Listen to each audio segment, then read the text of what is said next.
Good evening, hockey fans from Duluth Canal Park. A new season always comes with a blank slate, and with 12 new faces, it certainly feels like just that for the UMD men's hockey team. Welcome inside Amsoil Arena in our My9 Sports broadcast booth. I am Zach Schneider. Alongside me, as always, is former UMD captain Judd Medic. Gone are most of the guys who have those national championship rings here for UMD. Just two players remain on the roster who were part of those title teams. That means a lot of young players, and head coach Scott Sandlin this week used the word excitement and energy a lot to describe this young Bulldogs team. Yeah, youthful. Excitement and energy is the other word I would throw into those three there. But I think everyone's excited to see this lineup, this group of Bulldogs, a lot of young top-end talent, let's call it, with a lot of potential. It's going to take some time. They're going to take their licks, I guarantee that, over the course of the year, playing against some really good teams.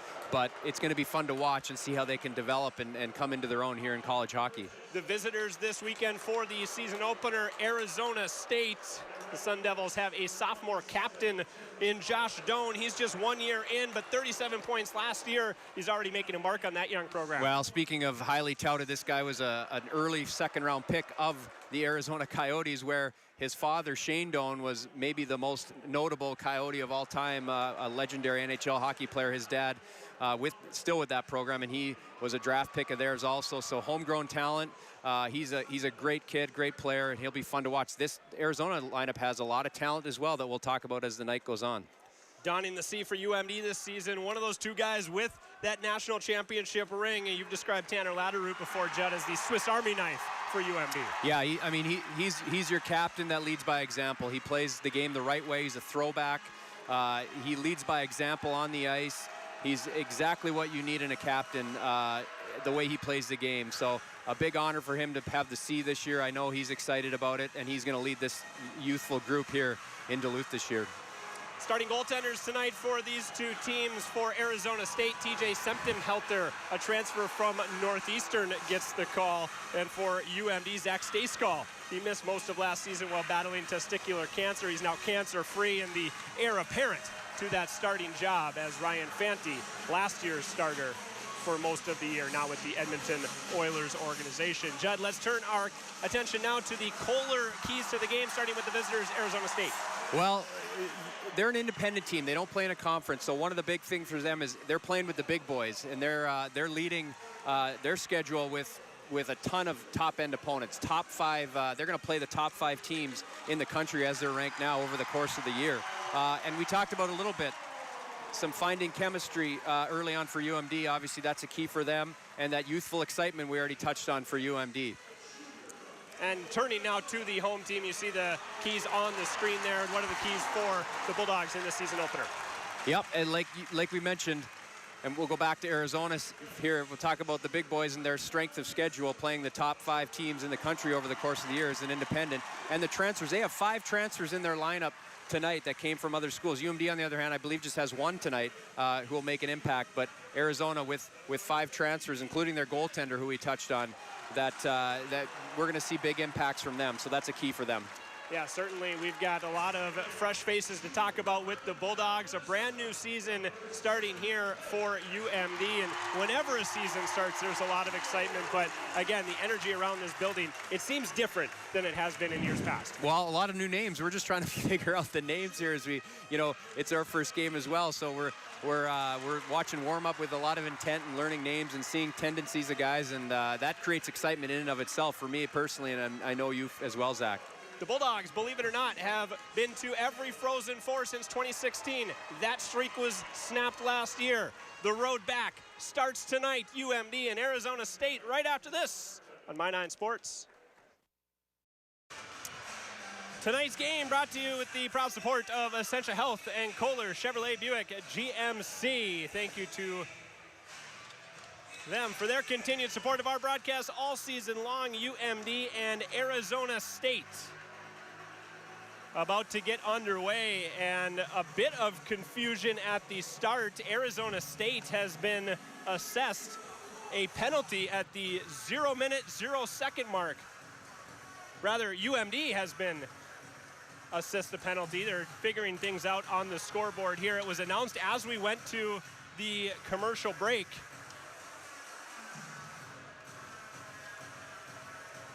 Both teams have been assessed a penalty. Something in the pregame warm-up. Our apologies. I've honestly never seen this before in a live game, Judd. But both teams have a player in the penalty box to start this game, and we will start the season 4-on-4, UMD and Arizona State. Yeah, I'm sure we'll get word on exactly what happened there, but there are some new rules. One of them that I can think of is players are not allowed to touch the ice before warm-ups at any point of the pregame. James with a shot. That's saved by Sempton-Helter. And I'm wondering if, you know, maybe a couple of the guys like to go on the ice as they're taping their stick or getting ready and just kind of mess around with a puck or whatever. And I'm wondering if something happened.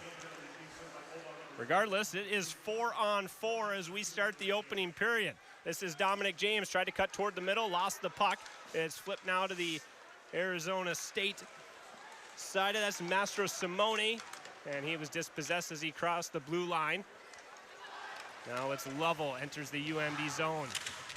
Shoots it around into the corner. Goats there for the Bulldogs. Nearly a minute gone. You can see the scoreboard in the top left corner having some technical issues getting the time on that score bug. That might be an issue that lasts with us this entire game, so I will keep you up to date on the time on the game clock and whatever penalties we have. Right now, just past 1 minute to go, 50 seconds to go in the 4-on-4. This is Isaac Howard centering past the highly touted first-round draft pick, freshman forward for UMD. He's probably the one that most people here are most excited to see in a Bulldog uniform. Here he comes again through center ice, drops it off now. Dashke back to Howard, a jam play on the far side, and Sempton-Helter makes his second save of the game for Arizona State. Now it's Jackson and Dashke hard into the far side boards. Francis picks up the puck for UMD. Derek Dashke, also a player with a lot of excitement around him, the graduate transfer from Miami. He was the Redhawks captain last season. Adds a lot of experience and size to that Bulldogs back end. Yeah, nice pickup for them in that transfer portal. You know, hit their coach in Miami, Ohio, raved about him and what an impact he's going to have here at UMD. And as we did get our first look at Isaac Howard, certainly one of those new names here at UMD that is going to create a lot of excitement. You saw it already, just his confidence as a freshman, carrying that puck up the ice a couple of times on his first shift. And he's a special player. A lot of moxie to him, we'll put it that way, after his draft performance with the all-white suit and the USA belt buckle and the whole deal. I'm sure a lot of people saw that, and we'll talk about him a lot more as the night goes on.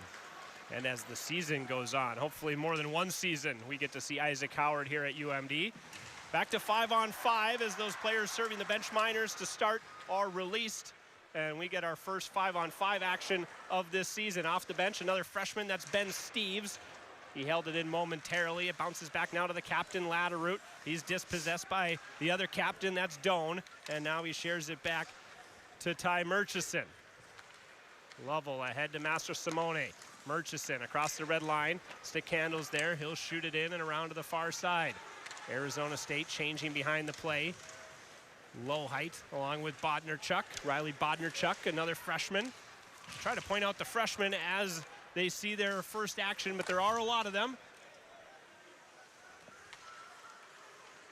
10 freshmen, 2 transfers, lots of new faces as we've talked about. Now Judson with a shot, maybe hoping for a tip. Bodnerchuk plays it there, up the wall, that's Steeves. Gallatin from behind his own goal. Pass ahead, this is Steeves through neutral. 2-on-2 as they cross the line, long shot, that was wide, bounces back out in front, low height. Almost Johnny on the spot for UMD. It comes up the far wall, and Arizona State will clear. Chipped ahead now. A shot that was directed up and out of play. Let's go down between the benches. Matt Halverson. It's hockey season once again. I just wanted to share one quick thing that I noticed. I don't think our cameras quite caught it before the game, but of course, Will Francis returning to this lineup. He's had a huge summer, and everybody knows, of course, his battles personally with cancer. He's played 5 games, but really this feels like it could be a big season for him. Blake Biondi during the national anthem gave a nice stick tap, big smiling moment. Really feel good for a guy like Will Francis, and it could be a big season for him, a big opportunity for him as well. Yeah, for the first time in a couple years. Now Biondi with a shot. That might have caught the post on the stick side of Septim Helter. Biondi, the top returning scorer for UMD. A golden opportunity, and now a penalty coming against the Bulldogs. Arizona State will get the game's first power play. I actually think it's, well, nobody's going yet. There's an offensive zone penalty if it was on UMD. Yeah, it is going to be against UMD. So they will go shorthanded. Never a good penalty in the offensive zone. It was a great entry into the zone for UMD with Dominic James. Nice pass across as it's going to be Kaiser to the box. Blake Biondi got a point-blank shot in the slot. Not often does he miss from there, but I think you're right. I think it did graze the post. Arizona State had a pretty good power play last season, close to 23%, top 15 in the country. A lot of talent up and down this lineup. This is Lovell. A long shot, and that's swallowed up by Stayskal. I believe his first save of the game for UMD. Yeah, Copperwood with the one-timer on his off wing there. He's certainly a name to watch for this Sun Devils team, as they got him the puck on his offside for that one-time shot and tried to go 5-hole. It was a good job by Stagecall to come across and squeeze that. You can easily see how that could have slipped through there, but he got those big wickets down low and covered up for the whistle. 25 seconds gone in the minor penalty to Wyatt Kaiser. Nearly 5 minutes gone in this opening period. Still no score here between the Sun Devils and the Bulldogs. Doan, the ASU captain, wraps it around, helped along by Master Simone. Sillinger at the far side, shoots it back to the near side. Copperwood will collect it at the point, pressured immediately by Jacques. Jesse Jacques, the Hermantown native, a new number this year. Doan fanned on the pass, a shot saved by Stayskal, and Dashke able to swing that long stick and clear the zone for UMD. Yeah, Arizona had a 2-on-1 down low there, and Doan tried to make a pass to the back door. He fanned on it, fortunately for UMD. Otherwise, it would have been a pretty easy backdoor tap in. But Dashke made a great play to recover and swing that stick, like you said, and knock that puck out. Now a bouncing puck at the far side. It comes to Doan on the half wall. 45 seconds to go in the ASU power play. Doan try to get it back at the far side, slapping at it and clearing is Aiden Dubinsky, another of the freshman defenseman for UMD. Yeah, UMD was 7 defensemen dressed tonight. Dubinsky kind of listed as that 7th defenseman, but clearly he's seeing some ice time here early on a penalty kill situation. So the good confidence there from the coaching staff and the young Dubinsky. Might be some out of necessity too, with Kaiser in the box for another 15 seconds. Arizona State with control, centering pass, and Stayskal makes a save, covers up at the far side. Lurking on the doorstep was Jack Jensen. Yeah, again, a little backdoor play run by Arizona, but sliding defenseman there. I think got a piece of it here. You see the puck will come down low. Puck goes across, and it caroms over to Stagecall, who covers it up. He's looked pretty sharp early on so far, making 3 saves, mostly on this penalty kill situation so far. 10 seconds on the power play. Judson, slap pass to the far side. One-timer out in front, they score. Jack Jensen, a power play goal, and Arizona State has an early lead. Well, Stagecall made a beautiful save on the initial shot. Again, a pass all the way down low through the middle of the ice, back door. Stagecall makes that save, and Owen Gallatin kind of standing there. You'll see he doesn't pick up the player in front of the net right there. He's got position, but he just kind of leaves. You got to tie up sticks there, and he kind of gets caught in no man's land, and Stagecall has no chance on the second attempt there. Nothing he can do about that one, and ASU gets the early, I believe it'll go in as a power play goal. It was just expiring, but not quite yet. So 1 for 1 on the power play, 1-0 ASU. Jack Jensen, a sophomore for ASU out of Eden Prairie. He gets the scoring started on this new season. A power play goal with just over 6 minutes gone here now in this opening period. Jacques up the wall, Schmaggy, the far side, angled one off the wall. This is the goal scorer, Jensen. Comes back to the point. Near side now, Schmaggy, long shot, pad save, Stayskal. Comes to the near corner, collected there by Kaiser, gets it to Latterroot. Latterroot and Howard through the neutral zone. Howard tried to shoot it into the opposite corner. And it's taken by Dangos for ASU. Ahead for Shane. He's another Minnesotan on this ASU team out of Andover. He chips it in and will head off on a change.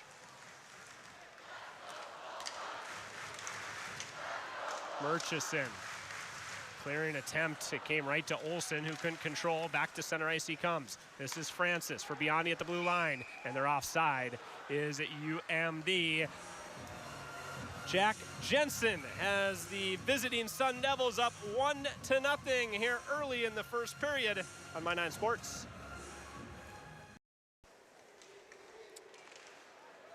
1-0 Arizona State on the back of a power play goal from Jack Jensen. Eckerly now shoots it in. Stayskal out to play it. It hopped over his stick. Taken now by Kumansis, and now Lovell shovels it around back in behind the goal. A lot of the play so far in this game has been to our right side in the Arizona State offensive zone. Now a block shot, one-timer from high atop the circles. That was blocked in front by Will Francis, and now it's Ben Steeves across the blue line. Leaves it there for Francis. Long shot. It hit low height as he tried to cross paths with the goaltender. Gallatin holds for UMD. Steeves at the far side tries to shovel it back down in below. But Arizona State will clear the pressure. Dashke steps up right in front of our Matt Halverson. And now it's James. He has it poked away at center ice. Master Simone now for ASU with a step and a shot that was disrupted just enough by UMD's Bodnerchuk. Back the other way, it's James across the line on the backhand of the far circle. He stops there, shovels it in behind for Biondi. Biondi moves to the middle, surrounded by 4 ASU defenders. It comes to his line mate Olsen. Gallatin behind for Biondi. He's hit there by Semick. Master Simone with some help. He picks up the puck, and ASU will clear. Doan shoots it in behind Bodnerchuk. He'll get some help from Gallatin. Those two collect for the Bulldogs. This Biondi James Olsen line, one of UMD's best all last season. They're together again to start this season. Olsen, nice moves there deep in the zone, still controls out in front. Biondi again, he hit the post. 2 posts early in this one for the Hermantown native, Blake Biondi. He's got the puck again in the corner. It's 1-0, but the Bulldogs are buzzing. That puck just hopped the stick of Darian Goetz out to center ice. Again, back on the attack. Off the bench, that's Jacques. Jackson now has the puck poked away from him just across the blue line. UMD was in offside, otherwise Howard had a look at it. Now a pass through the top of the crease area, nothing doing for ASU. Tipped in the other way for Howard. The game has opened up a bit since that power play goal for Arizona State.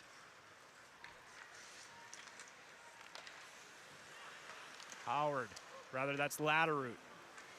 Right outside the line, it bounces back now to Francis. His headman pass misses Howard, and that's an icing on UMD. We've talked about the young guys, Judd. How about the leadership group for this UMD team? Tanner Latterroot wearing the C. Quinn Olsen, Luke Lohheit, his alternate captains this year. Well, when you have a young team like UMD does, it's even more pressure. I don't want to say, maybe pressure is not the right word, but responsibility, we'll call it, for these older guys. You could see that this game all of a sudden turned around there with that last shift of Olsen, James, and Biondi. Obviously, James and Biondi, you know, weren't on that list, but certainly older guys, experienced guys. They go out with Olsen. That experienced line goes out and kind of turns the tide a bit after UMD's down 1-0. They go out, they have a great shift.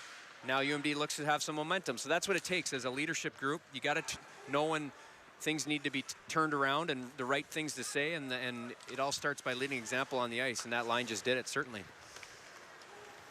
Lovell leaves it there in the circle. Copperud Cut off at the pass by Gallatin. Now back to Judson, looking for a tip in front. That went through everybody. It's held in there by one of the Jackson brothers, Ty and Dylan Jackson, both transfers from Northeastern. And they're on a line together, number 14, number 15 for Arizona State. Dashke shoots it around to the far side. Cole Spicer, first time we've called his name. He holds the puck in. Now it's Bettens. Kyle Bettens with it in the corner. One-timer for Gallatin. And Semtim Helter had to make a save through traffic. Gallatin holds the zone. A bouncing puck. Again, Semtim Helter makes the save. Shane to the far side. Didn't gain the red line, but that dump attempt gloved off by UMD. And a hand pass called.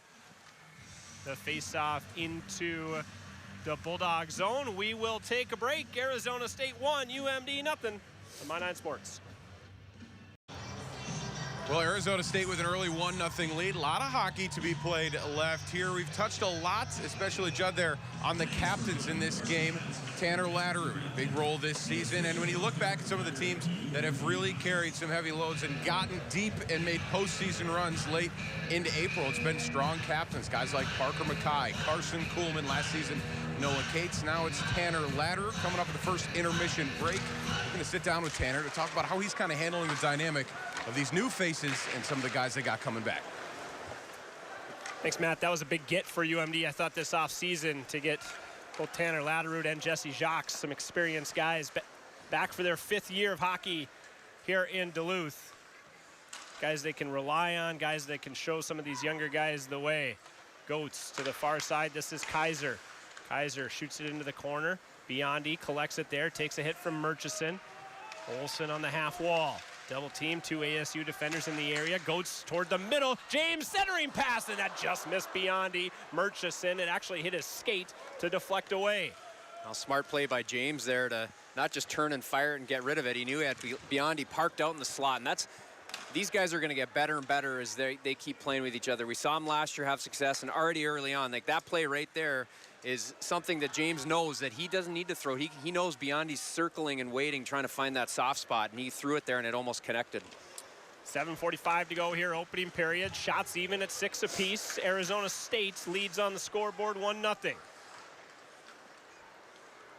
If you're just joining us, again, some technical difficulties with that scoreboard in your upper left. We will keep you up to date on the time remaining as we work our way through this season opening hockey game. Behind the net. It comes now. This is low height. Clears the zone for UMD. At center ice, ahead for Dashke. Gives it to Steves. Steves slowly works in. Tried to fire it. Fanned on it. Dashke gives him some help. It comes to Loney. Walks out in front. A shot. Semtim Helter fought that one off. Loney all of a sudden found himself with nothing but time and space in front of the Arizona State net. Now it's Gallatin. Shoots it ahead at the line. Nice play by Jacques. Gives to Latterud. He'll shoot it around. This is Howard at the near side half boards. Comes back to Latterud. Those 3 cycle. Latterud now at the half wall. He'll shoot it in behind. Jacques doing battle there along with Jacob Semick, one of the alternate captains for ASU. Jackson flips it around back to the near side. Gallatin tried to hold the zone. It bounced off his shin guards, and ASU will clear. Copperwood chips it past Jacques, who is back filling the void that left by Gallatin. Now it's Latterud and Howard, 2-on-3 as they cross the blue line. Latterud tried to slide it to Howard. Murchison cuts that out for ASU. Spicer gets tripped up and dispossessed. 4-on-2 as ASU cross the line. Good back check there from the captain. Now a 2-on-1 for UMD. Howard and Spicer. Howard, a shot, and he missed the net. 2 of the most exciting freshmen that we've heard about, Isaac Howard and Cole Spicer, getting early opportunity together.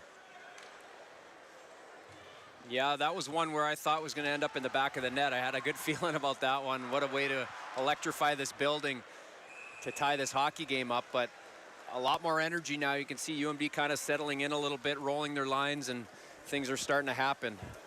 Icing here on Arizona State. Hoops Brewing is the place to be before, during, or after UMD hockey games here at Amsoil Arena. Go enjoy some of the area's best locally crafted beer. Plenty of space. Tons of games for adults and for kids. Check out Hoops Brewing, an official watch site of UMD hockey. Well, on that last 2-on-1, Zach, Wyatt Kaiser was flying up the ice to try to make it a 3-on-1. You could hear him screaming all the way from up here and smacking his stick on the ice. I don't think Howard heard him or saw him coming in, but certainly you don't want to wait too long to find that high guy. He did the right thing by shooting that puck. He's got to hit the net next time. Scott Sandlin was very complimentary of Isaac Howard's ability to shoot the puck.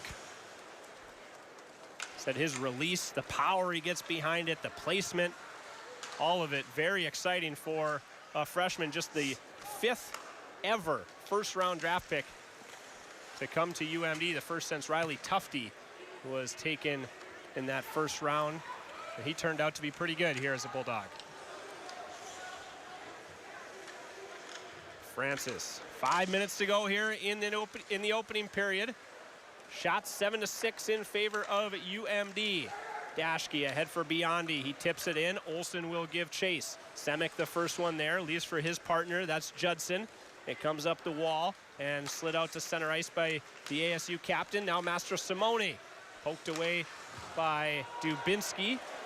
Throws a hit right in front of the UMD bench. That 7th defenseman, as Judd mentioned earlier, getting a couple shifts in here in the opening period. This is James, tried to knife his way through that ASU defense. He and Semick go hard into the end wall. James back to his feet, tried a centering pass, spun out of there by Sillinger, and Dubinsky has it back in his own zone for UMD. Gallatin, bothered by Mastro Simone. He's behind the net now and will regroup. Both teams going to change as Gallatin waits behind his own goal. Yeah, 4 minutes left here in this first period. UMD certainly, since they gave up that power play goal, have controlled the play. Certainly, just nothing to show for it yet, but I like where their intensity is, and they're starting to get some offensive chances here. I feel like if they get one here, it'll be a nice bonus for them before the end of this first period. Murchison up the boards. Gets past Kaiser, working his way over. That's Dubinsky again. Out there for another shift is Aiden Dubinsky. To the far side, Murchison walking in that far side circle, and Stayskal, top of his crease, makes a good save. 3:25 to go here in period number 1. 2-on-2 pile up behind the UMD goal. Back to the point, it's Murchison. Long shot, traffic in front, and Stayskal snags that one for UMD. Arizona State still clinging to that 1-0 lead here on Minot Sports. Hey, hockey fans, UMD Stores has the area's largest selection of UMD wear and is open 7 days a week. Visit the campus store on Kirby Drive to see the newest gear for fans of all ages, or shop online anytime, anywhere at umdstores.com. Face off to Zach Stayskull's right with 3:10 to go here in the first period. That clearing attempt off the glass and into the UMD bench. We'll do the face-off again in the UMD zone. Yeah, there's a little... Choose Ogston's Body and Paint when your car needs repairs. There's a little bit of inexperience there. Will Francis there just got that puck. UMD wins a face-off clean finally, and he just threw it out of play. This time you can see he settles it down and tries to at least make a direct pass.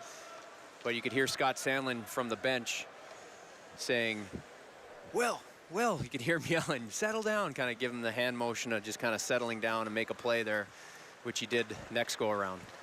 Mentioned about Will Francis, one of those guys that just hasn't had the opportunity to play a lot of hockey games over the last 2 or 3 years. He's been focused so much on his health. So he's one of those guys that Scott admittedly said he's going to have to be patient with.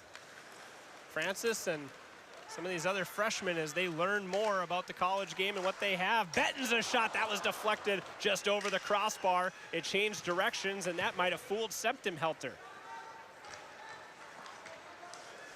Dangos, that pass intercepted by Howard in the corner. Nice move to the front, Howard. A shot, then Septim-Helter makes the save. A great move out of the corner, though, by the freshman Isaac Howard.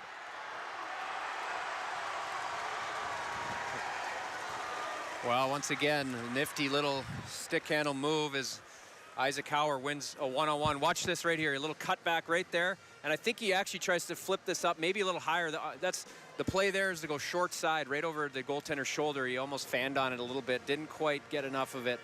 up and over the goaltender, but what a nifty little move walking out of the corner. You can already see what this guy brings to the table every night. Hope that's indicative of the rest of the season and what we're going to see. 2:14 to go here as we'll drop the puck in the Arizona State end. They win the faceoff back to Biondi. A shot that missed on the glove side. Biondi's had 3 or 4 really good opportunities here in the opening period. Penalty coming to Arizona State, actually against UMD. It'll be Quinn Olson for interference. I thought that was coming to the Sun Devils, but it will be the Bulldogs once again shorthanded as Olson gets the gate for interference. Yeah, he doesn't like it. He's having some words with the official about that one. Again, another offensive zone penalty. That's 2 now for the Bulldogs. They call it an interference. I didn't see a pick play off the face-off or anything. It's like UMD had possession. They were cycling the puck, and then all of a sudden, it's like they had control of it. And I thought the same thing. It was on ASU, but they didn't blow it right away, but then they did. This penalty will expire if UMD can kill it here in period number 1. 2:02 as the penalty starts. 15 seconds already gone as UMD gets the early clear. This is Doan in his own zone. Now it's Lovell through neutral ice. Gives to Doan. That's too far ahead of Mastro Simone. They get pretty fortunate, I would say, at the UMD line. But then a clear attempt by Darian Goetz is into the UMD bench. Face-off in the Bulldog zone. Well, if you're going to give up a penalty, the last 2 minutes exactly of a period is the time to do it. This ice is not good. I noticed earlier, even on pucks coming down for an icing, they weren't quite getting all the way because that's how kind of chewed up the ice is already. So keep that in mind. That's even harder on the power play. You love to zip it around and make plays, but that puck seems to be bobbling or not sitting flat for you. It makes it a little bit harder. So you got to keep it simple. If you're Arizona right now, I think you're just going to try to set up in the zone and get some traffic and get pucks to the net. Maybe not look for the pretty play. Jack Jensen scored the only goal of the game. It was a power play goal. 1:15 to go in the period. Doan. Lovell, one-timer, and Stayskal finds that one through bodies. He covers up. 1:05 to go in the period. 1:03 in the minor penalty to UMD's Quinn Olson. Well, again, that's what they tried to do there. Just got the puck back to the point and traffic in front, and UMD's got to do a good job here tying up sticks in front. That's the first one they allowed. You see there, you can see Gallatin doing a little bit better job there of turning around. Ignore the puck, ignore where the shot's coming from. It's your job as a defenseman in front of the net to turn around and tie up a stick. Don't worry about the puck. Your goalie's going to stop the puck. You tie up the stick for the second and third attempts.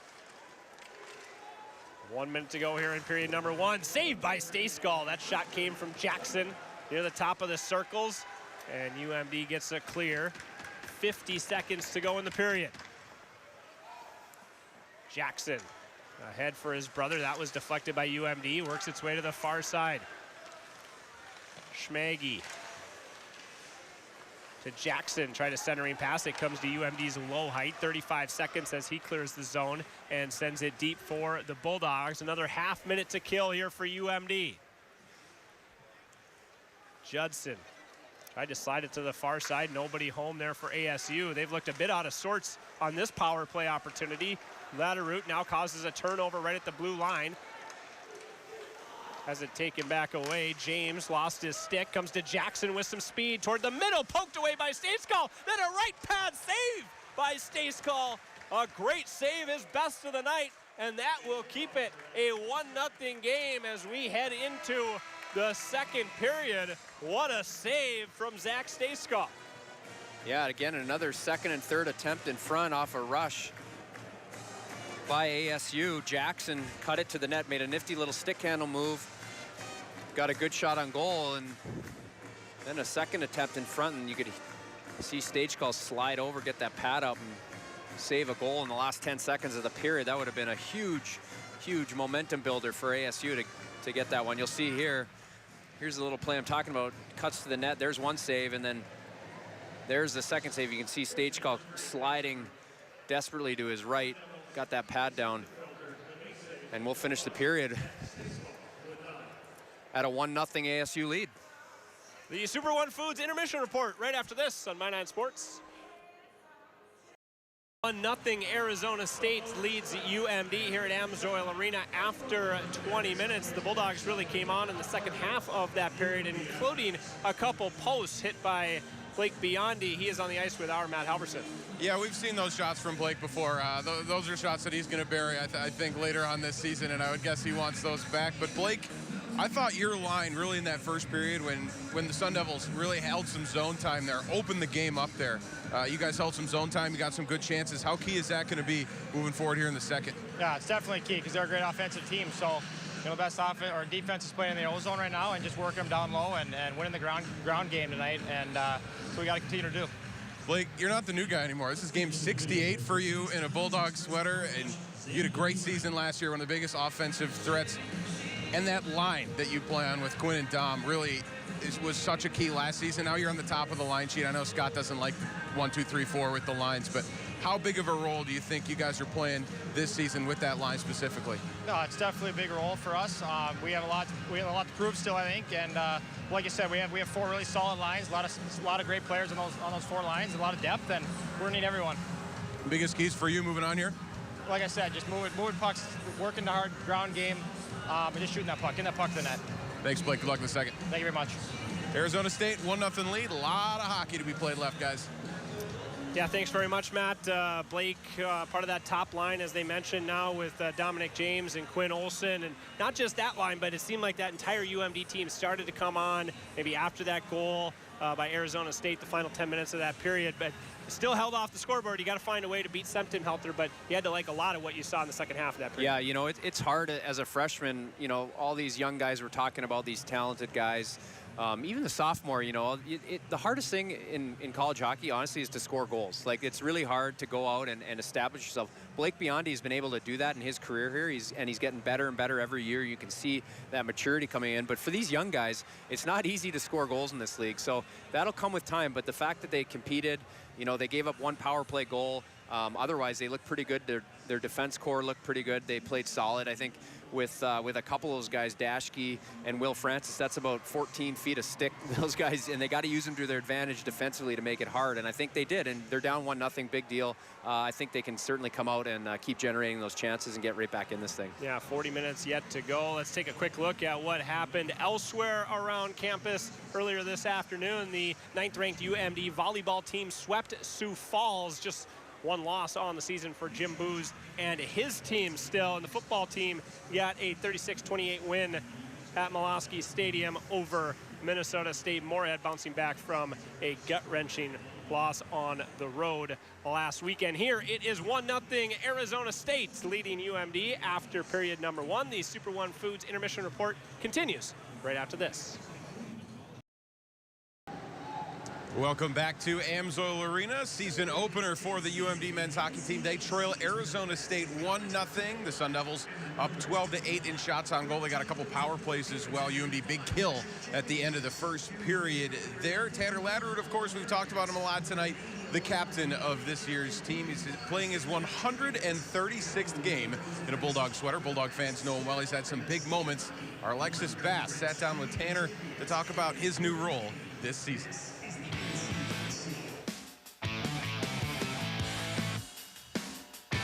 All right, Tanner, you're coming back for your 5th year. What brought you to that decision, your decision-making process? Bring me through that. I guess a lot of things went into it, but one big thing is the schooling side of it. I have the opportunity to finish my MBA in 1 year. So 1 year of eligibility, 1 year MBA, to have something I can keep with me for the rest of my life, and to get to play with these guys for 1 year and hopefully, pass down that culture a little bit. And of course, the coaching staff is a big part of that too. And in your final chapter here, you were just talking earlier, you get to wear the C as a captain on your jersey. So what does that mean for you going into this season, your last season? It's even just hard to talk about. I mean, look at the last guys who have worn it. Even, I think there's only 50 in the history. So just to be a part of that history, it's an absolute honor. I hope I serve it well. I'm super excited, and I can't wait to wear it. I know you were also talking earlier, you guys have so many freshmen coming in, 10 freshmen, 2 transfers. How has that acclimation process been like, even just in the summer? I know you said people have been back and forth a little bit. Yeah, it's a lot of turnover, but I think that we have the right group with a lot of guys who are super excited to be here, and just trying to get good people before good hockey players. I think the very first thing is we want to get a good guy off the ice. And even if they're close in talent, but he's a better guy off the ice, I think they're going to look at taking him. So just having good people before good hockey players. But then after that, just the culture. I mean, the past while here, the past 10 years, I mean, we've been one of the top programs every year, going to Frozen Fours or winning national championships or whatever that is. So that takes work every day, and just knowing that it's not just you show up Friday, Saturday, you got to show up Monday through Thursday too. And showing up for you has translated into winning natties yourself. So talk about what that has meant in your career, and you've had that feeling. So how do you translate that into this year and your last year? Like, there has to be some level of pressure. Oh, of course. I mean, we expect to, I mean, who wants that kind of expectation to win a national championship every year? But I'd rather have that than no expectations at all. So we expect to win every year, no matter what it is. But having that feeling of winning is something I definitely want to get back to, and I want to do whatever I can to help our group this year get there. And for you guys, or you personally, you're one of your favorite NCHC opponents. I know there's so many great competitors in the conference, but for you, do you have a favorite? Probably have to be Denver. I got to go with Denver. And I mean, your last AD just went there, you know, so there's got to be a little bit of tension there as well. Oh, definitely. We'll have to see how that goes, but I'd love to stick it to him a little bit, but I always love him. And on the other side of it, non-conference, you have a favorite in that as well? Yeah, I'm actually really excited to play ASU this year. That'll be a really fun home opener. I guess, yeah, they just got that arena. That'll be really cool. Yeah, I think I'll go with that, but other than that, it's got to be the Gophers. Every single year against the Gophers, probably one of the biggest non-conference rivalries. Well, Tanner, I appreciate it. Thank you, and good luck this season. Thank you so much. Inside the House. Thank you, Alexis. And by... that is a phrase you hear a lot around here. Good people and good hockey players. These guys are very good at hockey, but a lot of them are good people. You see Tanner Laddard around. He's a high-smiling guy, high-energy guy, and I feel like could be a really great captain among a group of a lot of great captains that have come before him. But when we come back, Ladder's Bulldogs are going to be back on the ice 1-0. They trail. Second period is next. Welcome back to Amsoil Arena. Start of the second period here between Arizona State and UMD. You see there the stats through 20 minutes. The Sun Devils leading shots on goal 12-8. Even strength, that is 8-4 in favor of UMD. So they've had the better of the 5-on-5 play, but the only goal of the game belongs to Jack Jensen. It came on the power play just about 6 minutes in, and so far that's the only one to end up in the back of the net, Judd. Well, I think overall it wasn't a bad period for UMD. I know being down 1-0 isn't what they wanted here on opening night in front of their home crowd, but again, other than that power play goal that they gave up, I'd say UMD was probably the better team 5-on-5.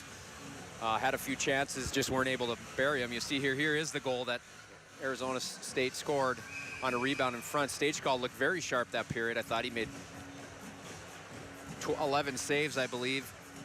That was the only one that got by him, but second and third chances, you're not going to stop them all, and that's what that one was there. Second period underway. Thanks for joining us here tonight. Season opener for these 5th-ranked Bulldogs. Biondi, a quick shot that was deflected up out of play by Murchison. Heard from Blake Biondi after that opening period. Nothing to panic about for UMD. As many new faces as they have, Judd, they do still have a lot of experience in that locker room. And this is still night 1 of a very long season, hopefully again for UMD. Well, we'll see if Scott Sandlin switches the lines up a little bit here and plays with some combinations to try to get things going here. This first shift of the period, he goes right with the Olsen, James, and Biondi line. We'll see if anything comes out next that's different from what we saw in the first. James to Olsen, a shot saved by Septim Helter and cleared by Arizona State. James attacking with speed, and icing I thought for sure would be called. It's waved off as Stacekall played the puck behind the net. Master Simone, a centering pass knocked away by James. It bounces away now. This is Murchison at the point. He's bothered there by Francis, who muscles the puck out to center ice. Rink wide pass now. This is Jackson, winds and fires. Kaiser deflects that shot for UMD. Francis has his pass miss. Olsen, Jackson, the other one. That was Ty holding the zone. Dillon now slides it to the point. Bouncing puck, cleared away nicely by the stick of Will Francis. Well, I mentioned in the intermission that stick's about 7 feet long for Will Francis. And Derek Daschke, his partner, eventually when he gets out there, his is about not far off, about 7 feet. So you think if you can use those to your advantage, how much ice you can cover by having an active stick is such an advantage for those two. UMD much bigger on the back end than they have been in recent memory. Adding some size with the transfer Derek Daschke and Will Francis getting back healthy, but Riley Bodnerchuk, one of the freshmen, he's 6'4". Yeah, he's a big boy too, yep. Aiden Dubinsky is 6 foot. Yep. This is Gallatin.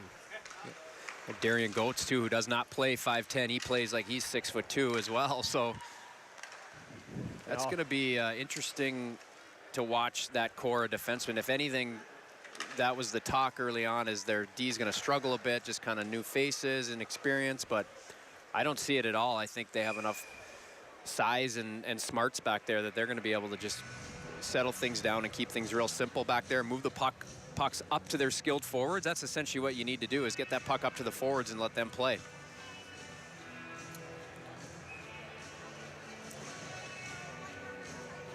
Oh, and Gallatin all of a sudden is the diminutive one on the blue line, and he's 5'8", and he plays a lot bigger than that. He became one of their most trusted defensemen through last season in several situations. Loney cuts it off at the half boards. It comes now. Lowhite, a pad save made by Septim-Helter. Now a stick save made out in front. Shocks whacking at it there. Steve's there as well. No goal signaled by the official as Arizona State surrounds its goaltender. A lot of pressure there for UMD at the crease area of the Sun Devils. Well, I love the tenacity in front of the net. You'll see Ben Steeves, one of the freshman, number 6. Watch when this puck gets to the net. You can see Daschke calls off Lowhite here on his forehand. And watch number 6 here, Steeves. Watch. He just is not giving up. Look at, he's just pounding away. Push, push, push in front of the net. He thinks the puck goes across the line. The referee has a pretty good look, but the whistle does go. The net comes off. Referees are talking about something here in front of the scorers table. I don't know, maybe who knocked the net off, or they're going to announce something here.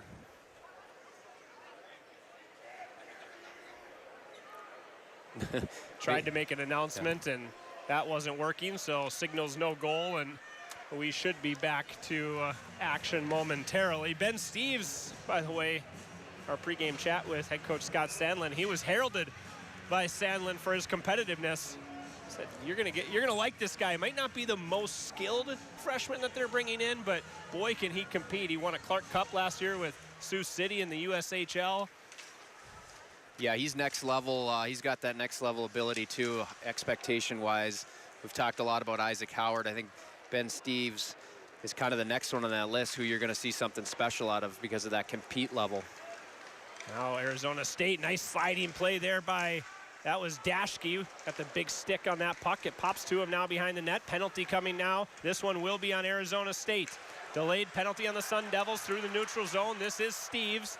He dumps it in, and UMD will head to its first power play. Just over 3 minutes gone in period number 2. Yeah, end of a shift there. Good play by Steeves. It's a 2-on-2. He got a delayed penalty. He just kind of flips it in, takes the whistle. You get a face-off deep in the zone and have your power play come out to work here. Ryan O'Reilly, the Detroit Red Wings draft pick, guilty party for Arizona State, and we'll get a look at a UMD power play that admittedly wasn't as good last year as it has been in years prior. 7th in the NCHC, just hovering around 18%. Long shot quickly by Kaiser is gloved and held by Septim-Helter. Yeah, that's the James, Biondi, and Olsen line right back out here, their normal line. They'll come out as a group here on the power play with Kaiser back on the point, along with Isaac Hauer, a 4-4 forward look here. The skilled freshman getting some power play time on the point. Again, if you're a freshman playing the point in the power play as a forward, you got a lot of confidence placed in you from your coach, and just shows the skill level of him. So we'll see how this group does. 20 seconds gone as they enter the zone. Nice area pass to James, back to Howard. He couldn't control it cleanly. Comes to Semick along the ed boards. 3-on-2 battle, UMD with the advantage. It pops free to Kaiser on the far side. 1:25 to go as they'll get set up. James at the point, Howard. Kaiser back to Howard, one-timer. Partially fanned on it, went to the far side corner. Olsen, though, nice hustle, collects the puck and an errant pass back out to center ice, but UMD does control. 1:05 to go, here they come again. Howard, near side circle, stops there, back to the point, it's Olsen. Howard, they'll switch spots. Kaiser, Howard, they want to set up that one-timer. Howard, a long shot, that one just missed the net. Right there was Olsen. He takes a big hit along the near side boards. Dug free by Biondi. I thought he was going to head to the net. Puck just off his stick. He's got it now. Leaves for Olsen. 35 seconds to go on the power play. Kaiser to James. Back to Kaiser. Works his way top of the circle. James to Biondi in the slot. Septim-Helter makes the save. Down in front was Judson. Olsen on the doorstep for the Bulldogs, and Septim-Helter shut the door. Well, that puck didn't seem to sit flat for Biondi. You see, he gets it there, and that's a tough play to make when you receive that puck on your forehand like that and you're falling away and you got to turn your body and get a good hard shot off. I mean, these guys work on that time and time again all summer long, all off season after practice. But that one, usually Blake does really well with that. He scored a lot of goals like that, falling away and getting enough momentum on the puck. But that one just wouldn't sit flat for him. You can see he was a little frustrated. 25 seconds to go on the power play as they drop the puck. 15-15 here in the second period. Dashke, unit number 2 out there for a short stint here on the UMD power play. Loney to Steves. Steves tried to stick handle through the zone. Dispossessed momentarily. This is Lowhite. Lowhite to the point. Dashke works his way in. A long shot. That was blocked. Not out, though. Gallatin holds. We're back to 5-on-5 as O'Reilly is released. Gallatin's got the puck for the Bulldogs. Behind the net. Half-board Steves, long shot. Septim-Helter to the save. Lowhite crashes on the rebound. It comes back to Steves toward the middle. He tried to drag to the forehand, and now on the rebound it was Lowhite. Septim-Helter made that save, and without a stick, without his blocker, that's a new rule as well. As soon as the puck cleared away from immediate scoring danger, the whistle blows. And we will head to a break. TJ Septim-Helter has kept the Bulldogs off the board thus far. 1-0 on My 9 Sports. At the games, Hoops Brewing in Canal Park is the next best place to be. A selection of over 20 beers means something for everyone to enjoy. They've always got the big game on the big screen. Hoops Brewing, an official watch site of UMD hockey. 14:30 to go, second period. Shots now 16-12 in favor of UMD. Pretty good looking power play there. A couple good looks. Now it's out in front. Jacques with a shot. That was deflected up and out of play. But TJ Septim-Helter so far, Judd, has been pretty good in the second period. Well, a lot of times when you're going to win on the road, your goalie's got to be your best player, and that's certainly been the case so far. UMD doubling their shot total from the first period. They got 16 now, already 8 in the second period. ASU hasn't had one, so it's been all UMD here, and not a lot of quality great shots, a couple maybe, but some good looks, and I think UMD just needs to stay with the game plan here. Sillinger tried to slide it past to Mastro Simone, and Jacques back on the back check. Knocks it away for UMD. Latteroot leads a 3-on-2 as they cross the line. The back check for ASU pretty good. And now it's Sillinger the other way for the Sun Devils. In the circle of shots. Pad saved by Stayskal. Dashke now for the Bulldogs. It's Goetz. Ahead for Latteroot. He's dispossessed. Mastro Simone, long stretch pass. That was knocked away by Dashke. Charlie Shane. Diving play now by Latteroot. I'm sure he had to dive, but back comes ASU. This is Shane. Near side circle toward the middle. A rising shot, missed the net. ASU looked like they had too many men on the ice there. They got away with one there. We'll see what happens on the sequence, but remember that.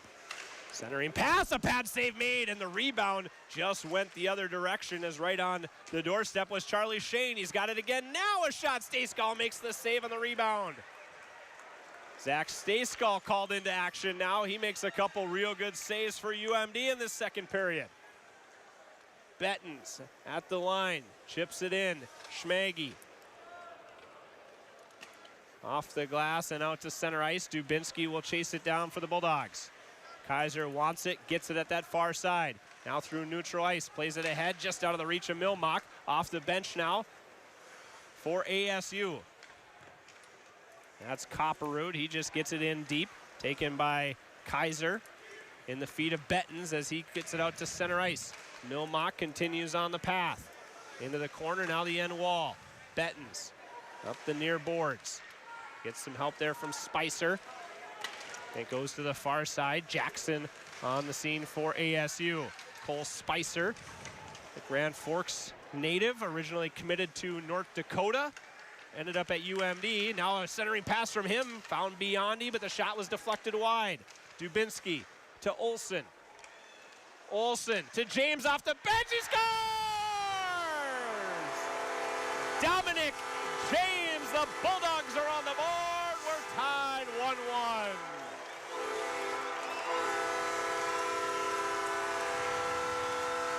Well, like I said, good things were going to happen as UMD just continued the pressure here. They get the big line out there. James jumps off the bench. Olsen finds him sneaking in the back door, and he goes 5-hole right along the ice with a nice quick release through the goaltender. The first one, Simpton-Helter's missed all night. Not much he can do on that one. It's a good shot, quick release right along the ice as he was sliding to his right, and that's a big goal for UMD to get this knotted up at 1. James had 6 goals last season as a freshman, and you talk to specifically his 2 line mates, Blake Biondi and Quinn Olsen, Judd. They said after he came back from that World Juniors tournament in August that he has taken another step forward for UMD. They were really excited about Dominic James coming into the season. He's got the puck again, high in the zone, a long shot, and that was deflected. Simpton-Helter jumps on it for Arizona State. Yeah, I really think James is going to have a monster year this year. He's just another high-end talent. Like you said, World Junior last year just kind of came out of nowhere. Wasn't a highly touted draft pick or anything like that, but on the radar of USA Hockey and the program, and kept playing better and better. Got his opportunity at Christmas to go play in that tournament, and has just thrived since then. You can see he's just deadly in combination with Biondi and Olsen, and again, they're going to be fun to watch this year, and that was a big goal for him, especially in the first game of the year, in a tight situation like this, to go out and bury one. Just get your confidence up, and hopefully starts the year off on a great foot for him individually. Actually, one of those rare college hockey players that was drafted after his first collegiate season. He was taken in the 6th round of this last summer's draft by the Chicago Blackhawks. There was another guy who wore number 7 here, won a pretty big award, who was drafted after he arrived at UMD, and things have largely worked out for him. Maybe the same for Dominic James. Yeah, similar path, like you're saying, of Scott Perunovich, the Hibbing native, who kind of came on the radar a little bit late with that high-end talent. And James, obviously not a defenseman, he's a forward, but well, there you see some rankings right there. UMD sitting at 5th. A lot of NCHC teams on there, and like I mentioned earlier, Zach, this Arizona State University has all those top 5 teams on their schedule this year. So being an independent team, not having a conference, loading up that schedule is exactly what they wanted to do. Make a statement in these games, obviously, to try to get into that tournament by strength of schedule and knocking off some of those big boy teams. 17 wins last season for Arizona State, up from 7 a year prior. They have had 21 wins and 22 wins in a season. That 18-19 season, 21 wins. They ended up in their first ever NCAA tournament. All 8 seasons now under the watchful eye of their head coach, Greg Powers. And he's certainly stuck to his guns in terms of scheduling. As you said, Judd, they will play some good hockey teams. This actually part of a 10-day road trip for them to start the season. They'll go from here, and then they'll play Bemidji State to start the year. A couple Minnesota teams before it gets too cold that they can't visit the state again until next year. Yeah, nice and sunny down in Arizona for these guys going to school. It's a pretty good place to go to school, I'd say. Scott Sandlin said this week he's working on a return trip for UMD to play at Arizona State. Probably not next season, probably the season after that. He did promise us that he would try to schedule that in January or February. Certainly needs to be televised as well on My 9. I believe so. It's 1-1. Dominic James as the Bulldogs back level here on My 9 Sports. Got a good one brewing here at Amsoil Arena. The Bulldogs knotted up 1-1. Coming up here in a few minutes on the second intermission break, we're going to talk about the other very good hockey team that plays here at Amsoil Arena. They haven't played here yet, but they're 4-0 to start the season. That's the Bulldog women's hockey team. Going to sit down with their star, Gabby Hughes, coming up. Thanks very much, Matt. A 4-0 road trip to start the year for Maura Kroll's team. They were actually on a long road trip out east. Speaking of Arizona State, scheduling a long road trip to start the year. The women's team from UMD did the same thing. 9:30 to go here, second period. Tied 1-1, centering pass off the blocker of Stayskal. Jacques collects it for UMD, leads the charge 3-on-2 as they cross the line. Gives to Howard. Couldn't get a centering pass back in front, and it's cleared around the boards by Arizona State. It's held in actually momentarily right inside that line by Dubinsky. This is Howard. Howard with it as it poked away. Gets it back, a shot, a stick saved by Septim Helter. Played ahead now. Jackson for ASU in the circle. Stops there, a shot. Good defense by Gallatin for UMD. Now Loney with the takeaway. Yeah, great job back checking by Loney there to come back and pick the pocket of Jackson. He's got to get that off a little quicker. Choose Ogston's Body and Paint when your car needs repairs.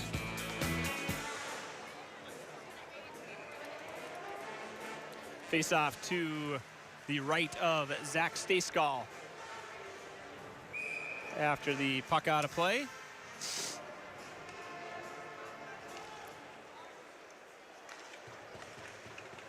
UMD wins the face-off, flips it to center ice. Jackson back to the far side. Now it's Dangos. Across the red line, now the blue line. Slides it ahead for Jackson. Arizona State in offside, and the face-off back to center ice. About 8:41 here left in the second period. It's been all UMD out shooting ASU 8-4, I believe, at this point here in the second frame. A period where UMD's Dominic James has equalized this game.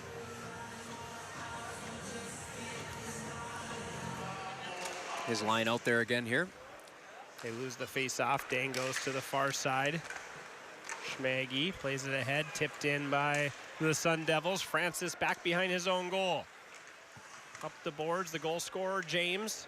Can't sidestep. I think that's Master Simone. It comes to Olsen now, and now Biondi as they clear the zone. 3-on-3. Francis joins the play in the near side circle, centering pass, and bounce past the stick of Blake Biondi. And now cleared by Arizona State.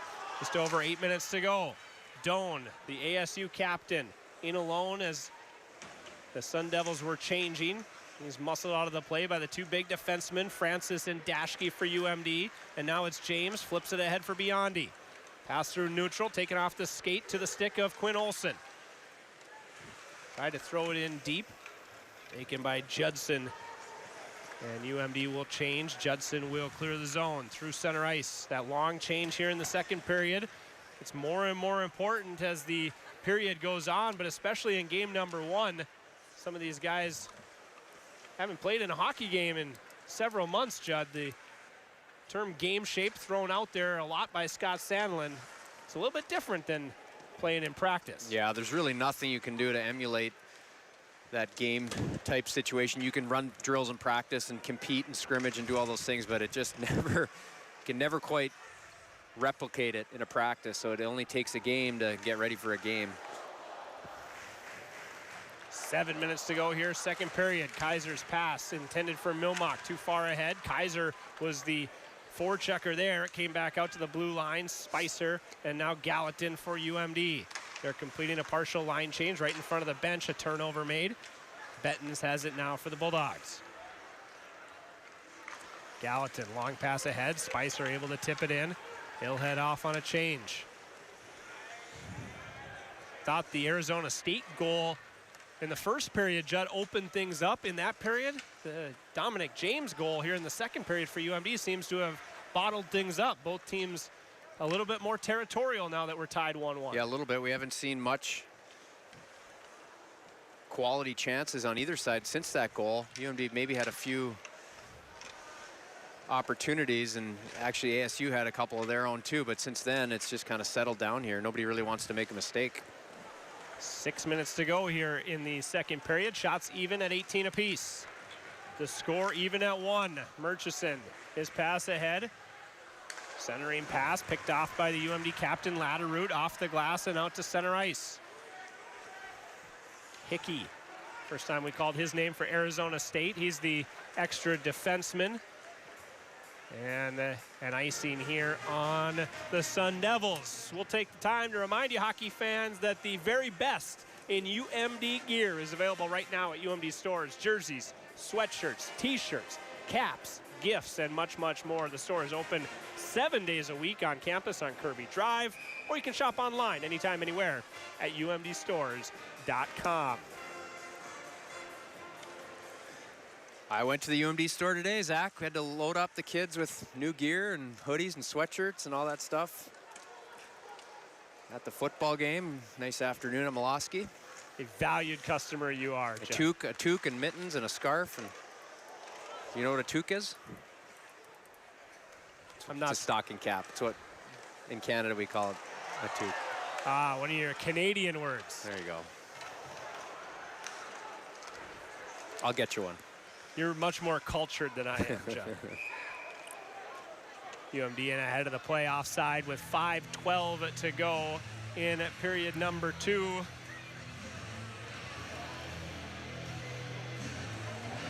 We will be back on the air tomorrow afternoon for these two teams in the series finale, 4 o'clock. UMD and Arizona State, game 2 here from Amsoil Arena. We hope you can join Judd and I once more. The Vikings play at 8:30 over in London, so perfectly timed for that Sunday afternoon game on UMD's part. You can get up, watch the Vikings. Shortly after that one's over, we'll be back on the air with more college hockey.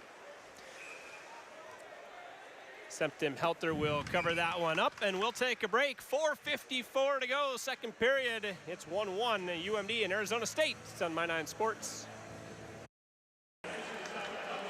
Late in the second period, it's 1-1. Dominic James scored this frame for UMD, and we are tied at 1. Faceoff coming to the left of TJ Septim-Helter, who so far this period, he's been the best player on the ice. Several good saves from the transfer from Northeastern. And now a penalty coming to UMD as Howard tripped up Eckerly, and the Bulldogs will be back on the penalty kill. Arizona State to its 3rd power play of the game. Well, the 3rd offensive zone penalty for UMD tonight. And this time, Dominic James, you can see right there, UMD wins the puck back to the point, or it skirts to the, you can see he just kind of ties up his skates as they're racing for a puck on the wall there. Kind of a unlucky play there as we take a look at Isaac Howard. See some numbers from last year. Yeah, as we mentioned in that first period, the Arizona State power play was very good, hovering around 23%. They scored over 3 goals a game last season, which was close to the top 10, just outside the top 10 in the country. So this is a team that knows how to score. Probably defense and discipline are the two things you could point at as being big negatives of the team, but so far Arizona State has done well in both those categories. Scoring goals really has never been the problem for the Sun Devils. You mentioned before the game, before we went on the air, how much talent they have up and down the lineup, and certainly on the power play, that's where the talent gets to have a lot of fun. Well, right, and they, with the addition of a few transfers that are going to see big minutes, I mean, it's nice to pick up 1 or 2 transfers. Again, these guys got 5 guys in the lineup tonight that are contributors offensively, so Yeah, 4 of their top 6 forwards are transfers. Judson to the far side, one-timer. Stayskal slides from right to left. He makes the save. 3:59 to go in the second period. 1:11 in the power play for Arizona State. Well, that's one you'll give up any time for UMD. You can see they try to get a one-timer right across here. Well, look at Stagecall. He sees the whole thing all the way through. Nobody in front of him. No net front presence by Arizona there. And Stagecall's expected and will stop that puck 99% of the time. So you'll take that. And I just need to get possession here and clear the puck. Semick holds the zone at the far side for ASU. Shoots it around to the near side. Jackson at the point. Semick. His pass missed the other Jackson. Those two twin brothers also transfers from Northeastern, just like tonight's starting goaltender TJ Septemhelter. East Coast to West Coast for the Jackson twins. This is Ty across the line. That looked offside to me there, Zach. They didn't call it. Maybe a break for UMD on the other way, though. Low height, took the puck away, got it deep in the ASU zone. He's able to change his other 3 killers as he delayed in the corner. 30 seconds to go on the power play. This is Dylan Jackson. In the circle now, back to the point. They'll get set up with 20 seconds to play in the man advantage. Pass deflected by Latterroot, cleared by Low height. 2 of the leadership group doing leadership things, Judd, with 10 seconds to go in this ASU power play. Yeah, this will be a nice kill here for UMD as they got, like you said, under 10 now to get the job done. Really not a lot of opportunity for Arizona. One last push here. Simone, a centering pass off the post, and it deflects behind the net. Closing seconds of this power play. There were only 4 seconds on their power play goal remaining on the man advantage. They almost did it again. 2.5 minutes to go in the period. Yeah, one of the Arizona players celebrated with a big hit there by UMD. That was Jacques right in front of the Bulldogs bench. Yeah, sorry, Zach. Scott Sandlin was extremely upset with the referee. Right when that penalty expired, Arizona State got away with a hook on a UMD player trying to carry the puck up out of his own zone there, and you could hear Scott yelling at the referee who blatantly missed it after UMD's been short 3 times on offensive zone penalties. Nothing called on that one. 2 minutes to go in the period. James trying to give chase to that one. It's cleared by Arizona State. Bouncing puck collected in his own zone by Darian Goetz. Kaiser now with it. Ahead for Biondi, missed him, but deflects deep in the ASU zone. Murchison to the far side, Hickey. They'll clear through neutral ice. The pass was behind Kumunsis. He battles for it now in that near side corner along with Darian Goetz. Goetz was tripped up. It comes free to Olsen. 1:25 to play here, second period. Tie hockey game, 1-1. The shots even as well, 20 apiece. Biondi enters the zone, cuts to the middle, a pass to the far side. He had a cutting Cole Spicer, but it hit the skate of one of his teammates. And UMD has to chase. They play the puck again right on goal. And Septemhelter covers up with 1:02 to go in the period. Well, that Blake Biondi entry into the zone there, it's one thing UMD struggled a little bit tonight on zone entries, getting offensive opportunities on zone entries into the offensive zone. You can see there they had time and space, and Blake unfortunately put a pass into the skates of his own player instead of getting it across and finding some ice where they did have some room. But it's happened a few times where they've turned that puck over about 10 feet inside the offensive zone blue line, and that's one of those kind of intangible statistics you look at the end of the night, is how many turnovers you have inside 10 feet and outside 10 feet of your own and offensive zone blue lines. And that's certainly an area that UMD needs to improve, hopefully in the third period here and heading into tomorrow. 45 seconds to play. This is Milmock for UMD. Rink wide pass. Benton's in, and they're in offside. He took a shot that will draw the attention of some of the Arizona State people, but I think it was a fairly late whistle. Nothing coming other than some angry tempers on the Sun Devils. Well, 39 seconds left. Now Sandlin comes right back with the Olsen, James, Biondi line. Double shifts them, maybe try to spark something here in the last minute of this period.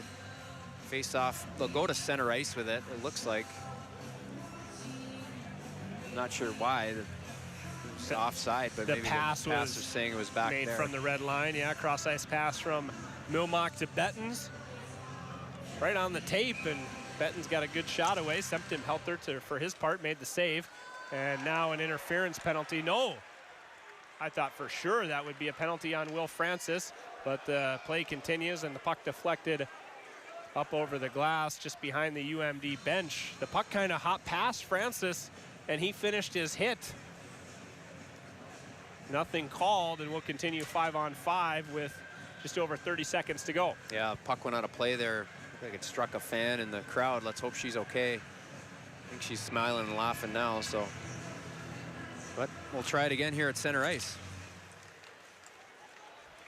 Arizona State controls. Murchison fires it around to the far side. Dashke sends it back where it came. On the near side, this is Copperud.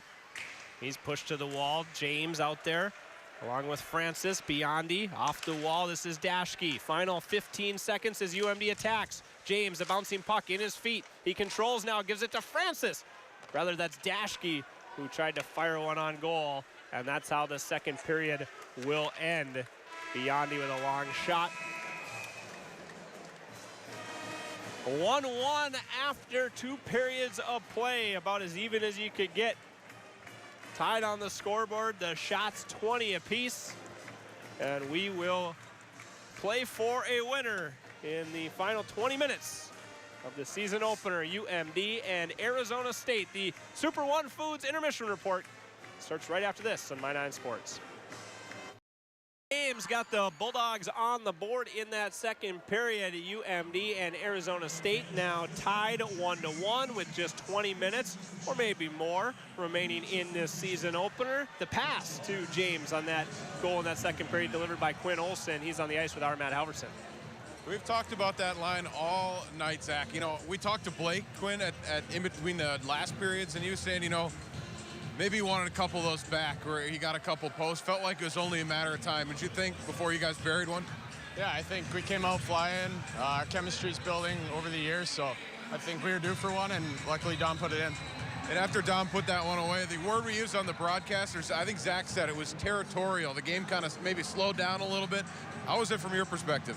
Yeah, I mean, Dubinsky gave me the puck, and I had a bunch of time. Saw Don jump off the bench and hit a seam and put it in. Knotted up going into the third here. For you, what do you guys have to do here to put one more up, maybe a couple more? We just got to keep playing our game. I mean, get pucks in, work them low. We're a good team who can move our feet in the corners, so stick to that game plan and we'll be good. Thanks, Quinn. Good luck in the third. Thank you. Tied up here at Amsoil Arena, Quinn Olson, guy with plenty of experience, has played over 100 games in a Bulldog sweater, guys. Yeah, and that line together, Judd, has so much experience. They played virtually every minute of every game that they played last season together as a three-man unit, and they're together now on the top line to start the season opener. Who knows where that goes, as Scott Sandlin does have a propensity to shuffle his lines, at least early in the season, see what works, see what doesn't work. But so far, those three have looked to pick up right where they left off. Yeah, I don't think that line's going to get mixed up.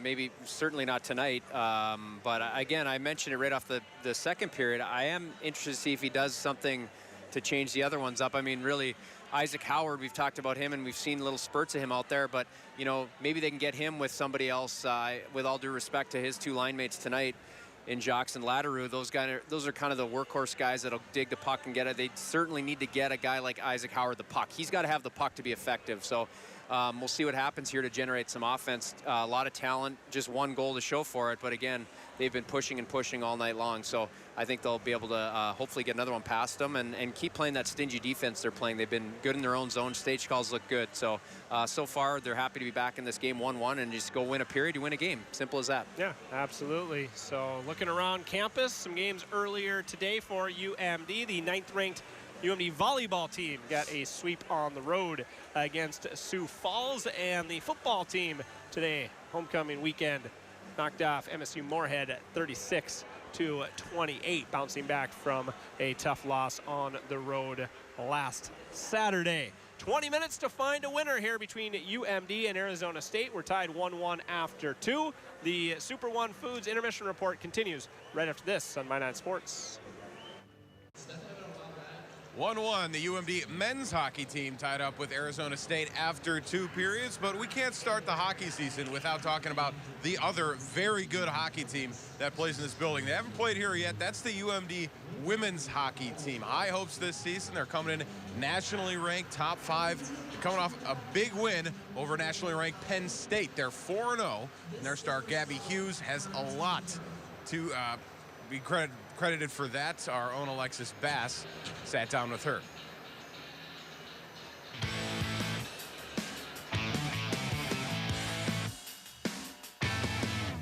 All right, Gabby, you're back at your 5th year, but this time you have a C on your jersey. So can you just talk about what that means to you? Yeah, it's definitely an honor just to follow up all the captains and leaders that we've had in the past through the UMD program. To be able to follow up and follow in on their legacy is just such an honor, and to be labeled as such a leader for the team, I'm super excited and very blessed. And you talk about your legacy. How do you want to write that this year? I mean, your legacy has been extremely rich the last several years here, but this being your last go-around, talk about what you want that to look like. Yeah, I just, a little personal legacy I'd like to leave is just everyone to give it their all every second that they have and not leave anything left behind, and not take any moment for granted. I think that's super important because it really flies by. I don't feel like I'm a 5th year, but it really does go by really fast. So just trying to teach and leave that legacy that everyone soak up every moment you get, but also the legacy that such an eager group to win a national championship, and for no one to ever lose that in the Bulldog name. You also have several players coming back due to COVID years, those sort of things. So talk about the benefits of having those veteran players back on your roster. Yeah, it's huge. We got Ashton Bell back. Obviously, having her back after winning a gold medal is huge, and just to have her in the locker room again is awesome. She's such a great leader and a very close friend to all of the girls on the team. So having her back in the locker room and the ice is going to be huge. But just all the girls that we get to have back for one more year in my class and Ashton's class with Naomi Rogi, I think is such a great thing to have, is all that experience, and we could really guide those younger girls and build them up and get them ready for seasons to come after us. And I think that's just super important for us, but also for the younger girls to grow. And for you, part of your legacy has been with mental health, Green Banana Project, Sophie Squad, which has just, I mean, it's left so much importance and a big stamp on this program. So talk about what that has meant to you these last several years, as I know that you hope to make that and echo that into this next season. Yeah, it's meant everything to me. I think last year being the first year of Sophie Squad and really getting that going, to have a event at the level here in Duluth and have just so much support from the whole entire community and the staff at AMSOIL was unlike anything else, and it made me feel so warm inside. And I think carrying that out this year and to keep spreading the awareness and that it's okay to not be okay, and just to talk about it and get the word out there and help people see that it is a problem right now is just super important to me. So hopefully I can carry that out this year again, but also the girls that will be here when I'm gone will be able to carry that out. Well, thank you, Gabby. We appreciate you. Thank you very much. Thank you. Inside the House is brought to you by Bullion RV. Thank you, Alexis. Of course, Gabby Hughes, a huge part of that team. And they don't want to talk about it, but the Frozen Four is coming to Duluth this season. Of course, the UMD women's hockey team made that run to the national championship and the Frozen Four the year before. They're looking to get over the top this season. They don't want to talk about that right now. A lot of hockey left to be played, but I'm sure Gabby Hughes and company would love to be a part of that at AMSOIL Arena come later this season. But as for here, it's 1-1. UMD men's hockey team is there in Arizona State. Someone's got to win this game. Third period's next. We're back at AMSOIL Arena for period number 3 between Arizona State and UMD. Statistically, through 40 minutes, a very even hockey game, tied on the scoreboard at a goal apiece. Tied at shots on goal 20-20. The faceoff wins just in favor of UMD. The big discrepancy, as Judd was talking about as that second period ended, and as Scott Sandlin certainly was letting the officiating crew know as well. Power plays for Arizona State. 3, UMD with just the 1-man advantage through 2 periods. Yeah, we're not going to harp on that in game 1 already and talk about officiating too much here, but it's certainly been a factor tonight. Scott, a little bit fired up about what he has seen or maybe hasn't seen as far as calls go. his way. Blatant hook that he wanted called that didn't. I think that was his main one. After a couple called on UMD, very similar in the offensive zone. But nonetheless, you got one period to go out and win a hockey game, and I think it's a pretty good position you'd like to be in. So the calls will take care of themselves. There's the goal here. You can see that tied this game up on a great play. And Quinn Olson there. It was a great pinch by Dubinsky to keep that puck in, and UMD made the offensive zone change, got James out there, who received that pass all in one motion, made a quick release, 5-hole right between the legs of the goaltender. Simptonhelter, who hasn't been beat all night, he's been very sharp in there until that one there. Worth mentioning, we did not mention it after the goal, freshman defenseman Aiden Dubinsky got the second assist on that goal by Dominic James, so his first point at UMD. And if you had Aiden Dubinsky in your friendly pool of first UMD freshmen to get on the stat sheet, you're the big winner. He might have been going off at pretty good odds. The extra defenseman technically on the line sheet, but he and Quinn Olson get the assists, and we are underway. It is that James Olson Biondi line again, starting the third period for UMD. Murchison cycles back in his own zone for Arizona State. Gives to Lovell, back to Murchison. Master Simone across the blue line. Nice step there by Kaiser. Separates him from the puck, gives to Goetz. Ahead for Biondi, just missed him, and that will be an early icing in this third period. Nope, they wave it off.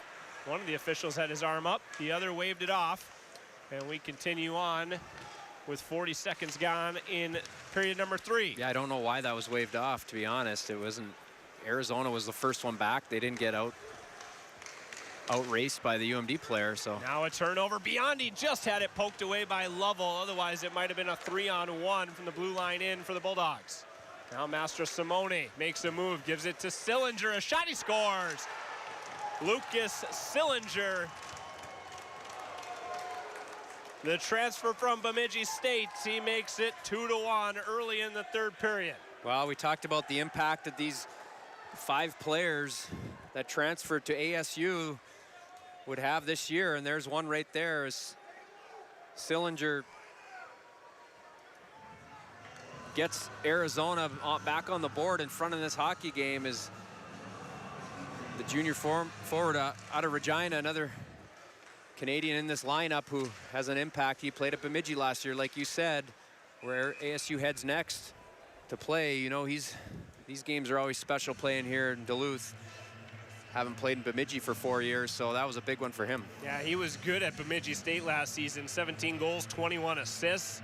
Talked about the bloodlines of the Arizona State captain, Josh Doan. His dad, Shane, played a long time in the NHL. So did Sillinger's dad.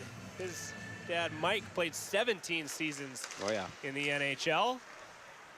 And UMD, again, on the wrong end of a 1-goal lead here, just 1 minute and 15 seconds into period number 3. Yeah, never loved giving up, but we talked about if UMD could get one in the last minute of the second period. Well, the opposite of that, the worst thing to do is give up a goal in the first minute of a period or last minute of a period. So that changes the whole momentum. Now Arizona out in front here with getting that early one. Through center ice, this is Jackson. Backs his way into the UMD zone. Dashke over to collect the puck for the Bulldogs. 90 seconds gone in this third period. Loney with it. Tried to find Howard. It comes back to Howard now. Slides it to the far side, looking for Lohheit. This might be the line shakeup that Judd was talking about. Howard now out there with Loney and Lohheit. Dashke, a centering pass off the skates of Loney, deflected through the crease area. It's cleared to the blue line and just out of the zone by ASU. Back on the attack of the Bulldogs. Dashke, top of the circle, sidesteps to the defender. Behind the net now, Dashke, a centering pass, hit the back of the cage. Tried to go back to the point and miss Gallatin.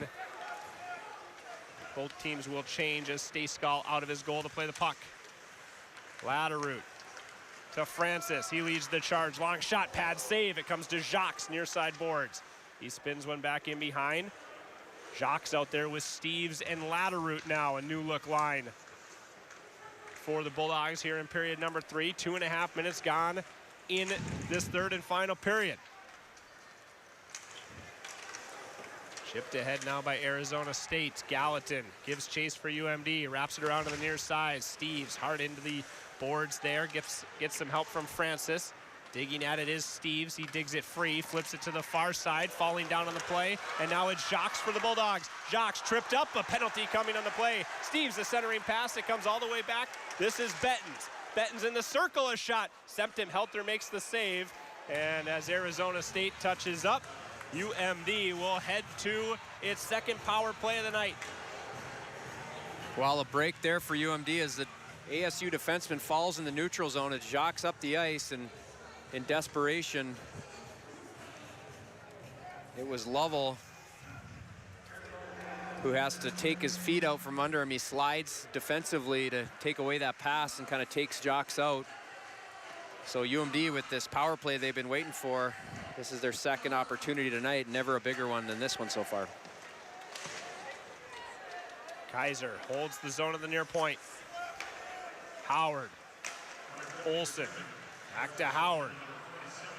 Kaiser to James, the goal scorer. Down low, Biondi trying to jam play on the rebound, saved by Septim Hilter. Again, the puck still free, and Biondi gets a couple whacks at it. Septim Hilter in the end has the puck covered up for Arizona State. Yeah, Biondi just tried to stuff it short side there a couple of times, maybe seeing a little bit of daylight between the pad and the post of Septim Hilter, but he does a nice job to squeeze that post pretty tight and hold on to that. Nothing got by him. The referee right there in good position, kind of looking to make sure he doesn't see it creep over that line.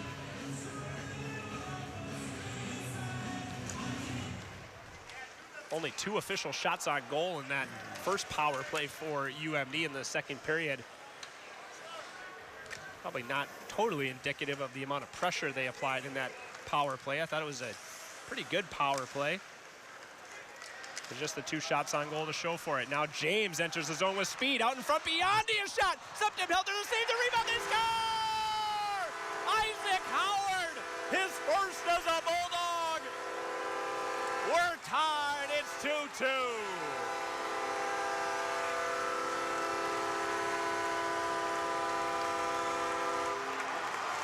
Well, there's the first one of many, hopefully, for Isaac Howard. Is a great play by James. Biondi in the slot with the initial shot. What a save there.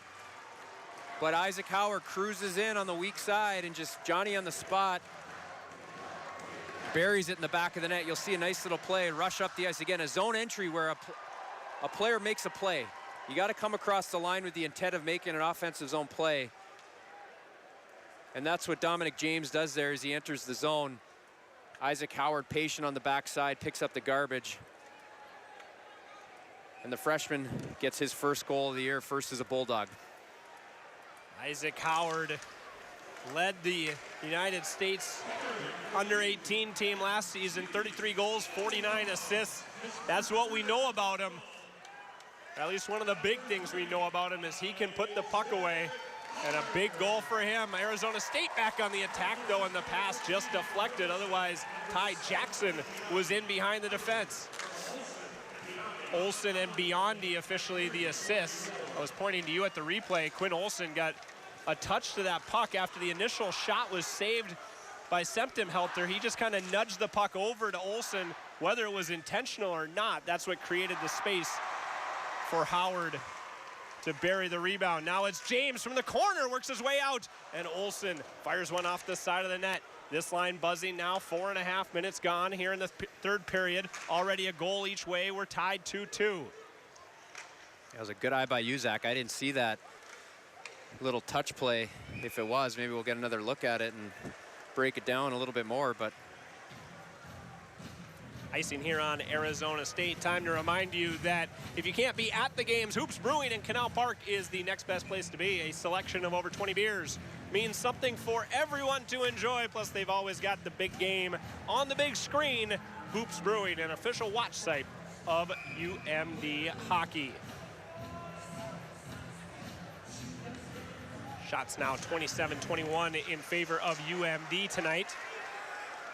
Off the face-off, it's tied up in that far side circle. Flip to center ice now by ASU. They'll try to get a change after that icing. Francis moves to the middle, a shot, and it bounces towards Septemhelter. Actually caught, I think that's Latterroot. He's down in pain, trying to get back to his feet now. Yeah, I think that puck hit him. He can barely get off the ice. There he goes, a little bit of coasting to the bench. That does not look good. The UMD captain hobbles his way to the bench. He is there, and we're back to 5-on-5. Nifty move to the middle, shown by Will Francis, the big 6'4" defenseman.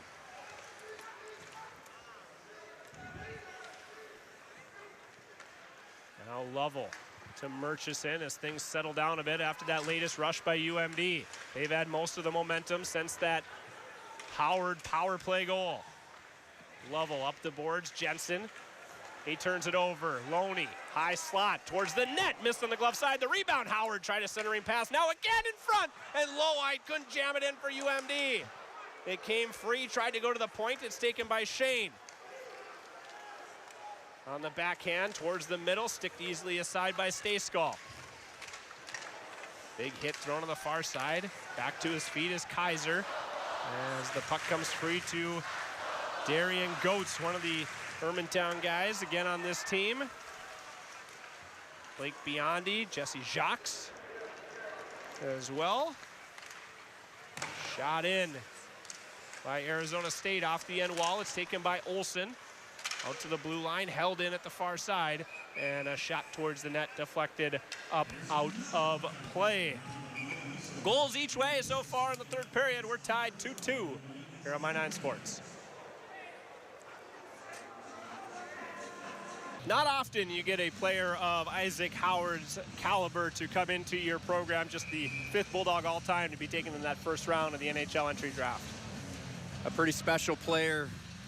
You know, UMD's had a few over the years, like it says there, 5th first rounder they've had. You can think of some notables, obviously Tufty and Niskanen, the last couple, but this guy's special. His nickname's Ice, I believe, because he's got ice in his veins, and he's a player. He's going to be fun to watch. So much offensive upside. 13 minutes to go here in the third period. Tied 2-2, still plenty of time for one of these teams to find the winner. Through center ice, Murchison, far side circle. Watched there by Dubinsky. He tried to cancel him out behind the net. Passes him on now to James. Gets some help from Olsen.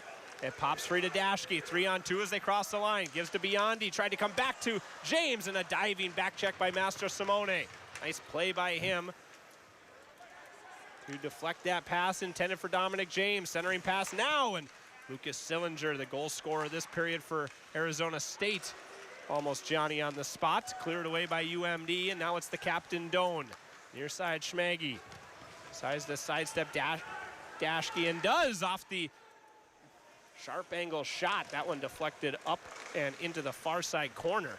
A weird carom, and now Stayskal makes another save, a one-timer from Grando. And a quick whistle. The puck was free, but a face-off coming in the UMD zone.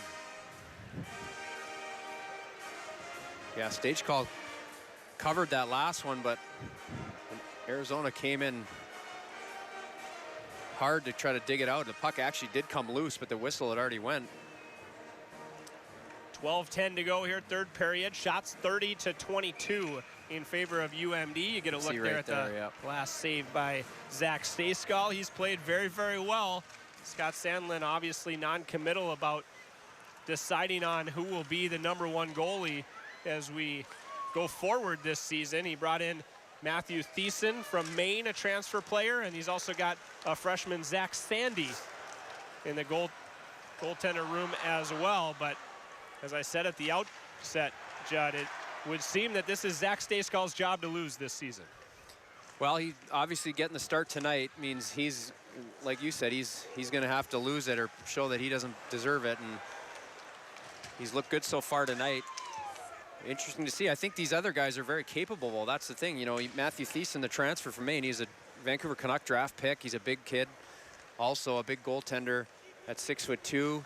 So I'm excited to see. I'm sure those guys will get chances. We know Scott likes to kind of share that net and make sure he's got 2 guys he can go to and kind of have a little bit of inner competition.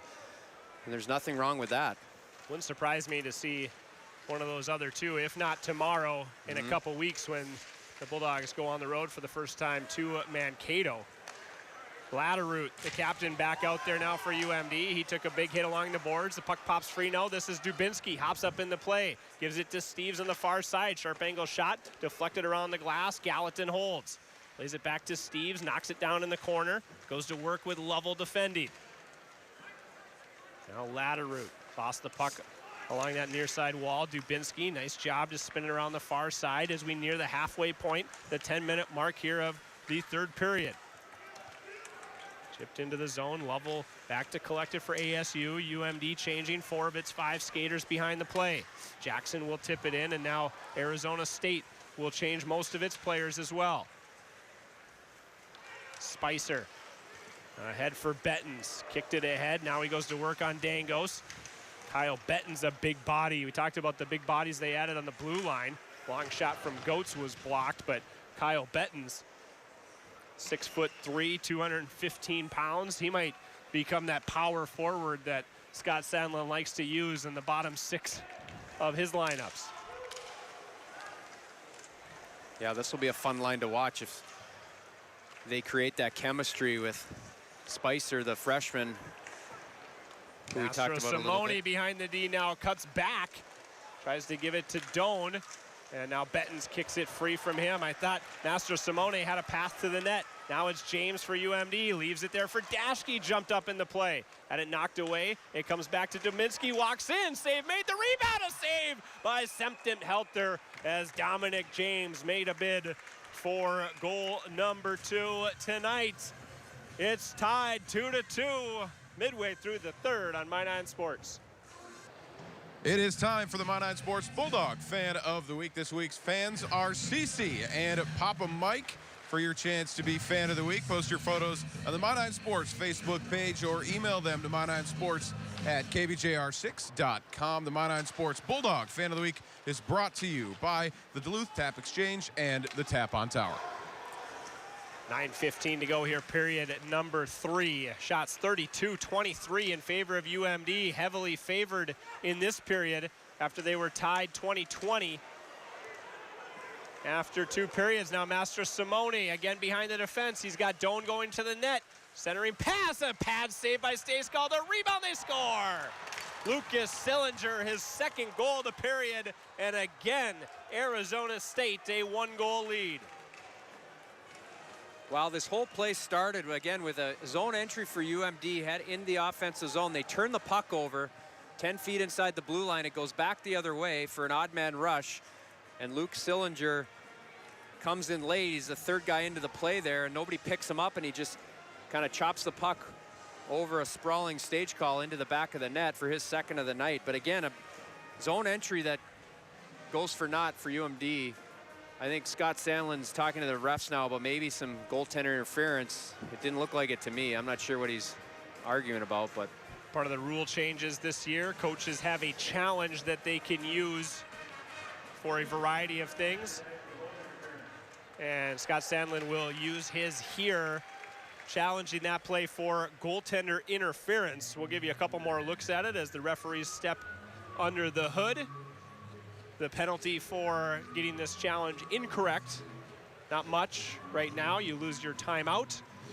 You can challenge after that, but if you get it incorrect again, it will be a 2-minute minor to UMD. Well, watch Doan goes to the net. Then the ASU player initially, who, I mean, he does run into him here. Watch after he makes a pass here. Watch right there. He jams the puck, but his body goes into the blue crease, collides with the right pad, and knocks the stage call over a little bit. I mean, initially I didn't think there was any way, but we've seen worse, I can tell you that, as far as calls reversed when we were kind of scratching our head up here, Zach. The way the rule is written, as you see on the screen, By positioning or by contact, the attacking player impairs the goaltender's ability to defend the goal. That is straight out of the NCAA rulebook. As you see in the second bullet point, though, players are allowed to stand in the crease, and contact with the goaltender in some circumstances may be allowed. It's up to the referee's discretion about whether that attacking player significantly impairs the ability of the goaltender to play his position. Your guess is as good as mine, Judd. In week 1, game 1, this is a difficult call to make. We're not sure as seasons start, and Scott Sandlin has talked about this. We're not sure how these standards are going to be applied. We'll take another look at it. Watch here, the puck goes. Watch the rebound goes to right there. I mean, he jams at it, but he certainly makes contact and throws Stejskal's kind of momentum out of the. I mean, it's a 50-50. The call on the ice is a goal, so. Yeah, they have to find conclusive video evidence to overturn this, or at least compelling video evidence, because this is a judgment call, so to speak. And I'd like to think they have an overhead view of this as well that would probably give them a better look of that interference. I'll say this, Judd, they are taking a longer look at it than originally I thought they would. It seems they're coming to a decision now, but I thought that was going to be a pretty quick decision against UMD. We'll get the official call now. Well, there you have it. Like I said, Zach, I mean, we've seen calls last year get reversed for worse than that. And I wish I could remember right now, but I mean. All right, Judd, it only took one game. I still don't know what goaltender interference is. Well, watch the player's momentum here as he goes in, he crashes the net, he's out of control, he runs into the goal. I mean, if you read the rules, Zach, that's what it is. And I guess you call me a homer or whatever, but if the same, we've seen it go the other way against UMD many times. You're correct about that. Many times. You're correct about that. Either way, it's a very fortunate break for UMD and a good challenge by Scott Sandlin and the staff. Give credit to his assistant, Adam Kraus, who wears the earpiece down on the UMD bench, as well as the video crew led by their director of hockey operations, Christian Kelling, up here in the second level of Amsoil Arena. A successful challenge, and we're back to a tie game, 2-2. Well, maybe the break UMD needed here, obviously, as that one flutters in, and a little shenanigans in front of the net after that. Some pushing and shoving in front of Septim Helter. He did kind of juggle that puck. It actually hit his mask. Yeah. A long shot in that was deflected from the neutral zone, and he took that somewhat casually, but in the end it will be a face-off in the Sun Devils zone. So all about how you respond to things at this level of college hockey, and the Sun Devils thought they had their third one-goal lead of this hockey game. It's now wiped away. UMD has yet to lead in this game. A shot from the corner from Jacques hit the pad of Septim Helter. Now tipped in front by Jacques, and he makes another save. Francis back to defend for UMD. In behind the goal, he goes hard into the corner with Benji Eckerly. Long shot by Kumunsis. Was wide. He flips out to center now by Arizona State. Judson. Big collision there at center ice. Lovell and Latterroot. Good to see Tanner Latterroot. I mentioned it before, but he's back. He did head to the locker room momentarily after being hit with a shot earlier in this period, but he's back for UMD. Master Simone, the takeaway at center ice, was passed to the far side. A block by a sliding Francis. The puck behind the net now. To the point, Lovell gives to Doan at the near side circle. A shot blocked by Loney. Up out of play for UMD. Choose Ogsden's Body and Paint when your car needs repairs. Well, that play, very fortunate for UMD with Josh Doan with the shot. Will Francis had get caught out there for a little bit too long. He was gassed, and the puck got hemmed in his own zone there, so that went out of play for a much-needed whistle. But again, Will Francis with a great stick earlier in that shift. He's certainly somebody that tonight I've noticed. He's stuck out to me as someone that's going to have an impact this year, who's really, you know, the story we've heard about coming back from cancer and getting back in the lineup, hopefully on a regular basis. And he's showing why tonight. One of the UMD players was tripped up, and now a shot that might have hit the post behind Stayskal. It bounces out, and Olsen will clear. Didn't catch a number. One of the Bulldogs was tripped up. The crowd wanted a call. Olsen now a takeaway, a shot that was initially blocked. Tries to get it to Biondi. He still controls. This is Olsen. Gives it to Goetz. Shoots it behind. Biondi will do battle in the corner. Tried to give it back to James. Picked off by Doan and flipped up toward the blue line and cleared. Biondi and Master Simone doing battle there. I'll put the whistles away at this point. It's 6:53 to go here. And now Biondi almost sprung behind the Arizona State defense. He was involved in a pushing match with Master Simone, and both are pretty lucky that they didn't take ill-timed penalties for their teams, but we continue 5-on-5 with 6:42 to go. Yeah, whistles have gone away. There was a big hit in front of the UMD bench as well by an ASU player, and he kind of leaned over and had a few words with some players on the bench after he knocked a UMD player over. I didn't catch the number, but a little rivalry being developed here. First time these two teams have played, so. It's the beauty of college hockey. We get to see him again tomorrow. So at least the rivalry will live for one more day here at Amsoil Arena. 4 o'clock, the puck drops on the series finale tomorrow afternoon. Still some business to attend to tonight. 6:15 to go, third period. Judson with the puck for Arizona State from behind his goal. He feeds it ahead for Jackson. Bouncing puck through neutral. Bodnerchuk will be the first one there, and Stayskal puts the glove on it for the Bulldogs. Face-off coming in the UMD zone. Time for me to remind you, hockey fans, that you can purchase this season's Make-A-Wish t-shirt from UMD stores, and you can help grant a wish for some area children in need. UMD stores is open 7 days a week on campus on Kirby Drive, or you can shop online anytime, anywhere at umdstores.com.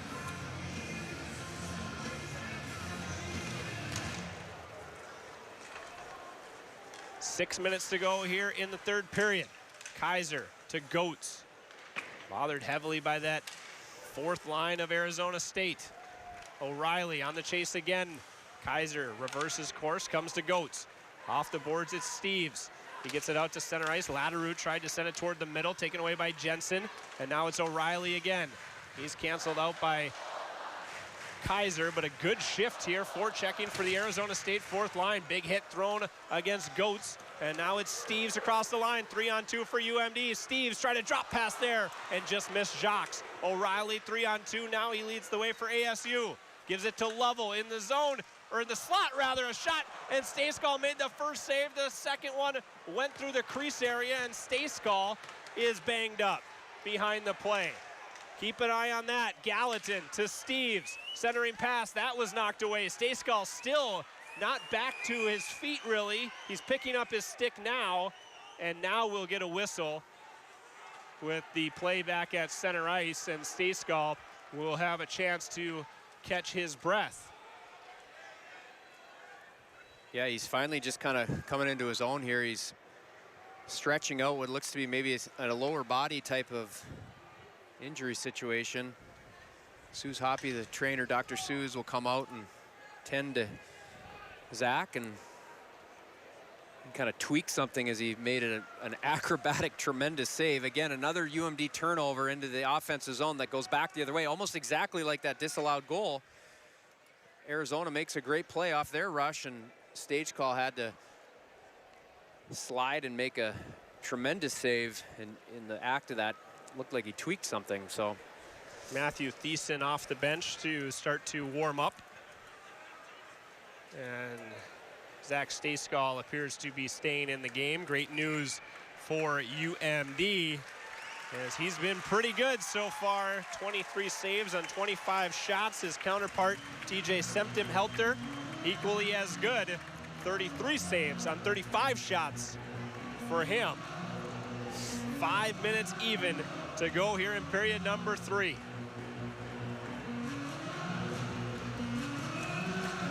Yeah, UMD badly out shooting ASU here again. 15-5 in this third period. 35-25 overall. But it's been Arizona with probably with the better chances. They had that disallowed one. They had another one there. They hit a post the shift before that. So UMD lucky right now to be still in this thing. James from the slot pad saves Semptim-Helter. Biondi spun a backhand pass toward the middle. It was deflected to the far side. Olsen collects. Dubinsky to Dashke. Long shot that hits skates in front. Smagi disrupting the path of James. The crowd wants to call, doesn't get it. Doan in the feet of Dashke. He's able to clear. Ahead for Olsen. To James, long shift for this line. They're on the attack again. James to the near side corner. Back to the point, Dashke. To Howard, one-timer, saved by Semptim-Helter. Right on the doorstep was Biondi, couldn't get a stick to the rebound. Flip to center ice with 4 minutes to go here in regulation, tied 2-2. Howard ahead for Loney. Carter Loney has it poked away. Howard a shot, Semptim-Helter the save. Gallatin tried to slide it along the boards. Nothing doing there for UMD. Jackson clears, gets it to his twin brother. This is Ty Jackson, back to Dylan on the backhand. He was knocked down by a couple Bulldogs. Lovell shovels it to the far side. Murchison ahead for Jackson. Has it taken away there by Francis right in front of the UMD bench. The battle continues with 3.5 minutes to play. Digging it free now is Lowhite. Numbers back for ASU, so he'll send it in deep. Lovell back to play it. Off the boards and out to center ice. Goetz sends it back in deep for UMD. Jacques on the forecheck as UMD changes its line behind the play. Jackson, he's been out there for a while. Slides it ahead. This is Copperud at the line. Gave it to Jackson. That hits skates. And now Goetz the other way for UMD. Jacques has numbers with him. Steve's going to the net towards the front. Save made. Baseball swing by Goetz. No good. And a penalty coming to Arizona State. UMD will be on the power play with 2:50 to go when we come back. A 2-2 tie, UMD with a man advantage when we come back on My 9 Sports. Tonight's check of the game brought to you by Castle Danger Brewery, delivered there by UMD freshman Isaac Howard. He is out for this power play as UMD gets its third man advantage of the game. 2:50 to go in a tie game, 2-2. Puck out of play over the glass, and hope everybody down there is okay. Looked like it hit one of the fans right in front of us, and the face-off will be back in the Arizona State zone as they tend to him. That's 2 fans so far tonight. Yeah, a couple pucks out of play tonight. UMD wins the face-off. Kaiser controls, gives it to James. Back to Kaiser. 1:45 to go on the power play. 2.5 minutes in the period. Howard to James. In his skates, he can't find it. It's taken away. Tripped up was the Arizona State defender, and he is livid that went uncalled. 1:30 to go in the UMD power play as Kaiser comes across the blue line. Howard at the far half boards, gives to Biondi a shot, missed on the high stick side. James holds at the point, 1:20 to go. Howard, Kaiser. James, near side point, back to Kaiser in the middle. Long shot, tipped in front, the rebound to the far side. Olsen couldn't get a stick to it.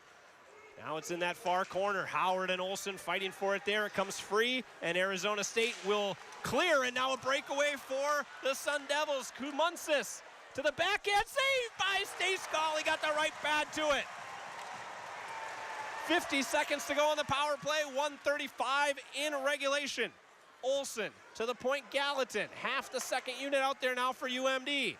Dashke to Howard. Howard, a long shot. That was tipped in front. Olsen behind the goal. Tried to get it to Biondi. 30 seconds in the power play, 1:20 in the third period.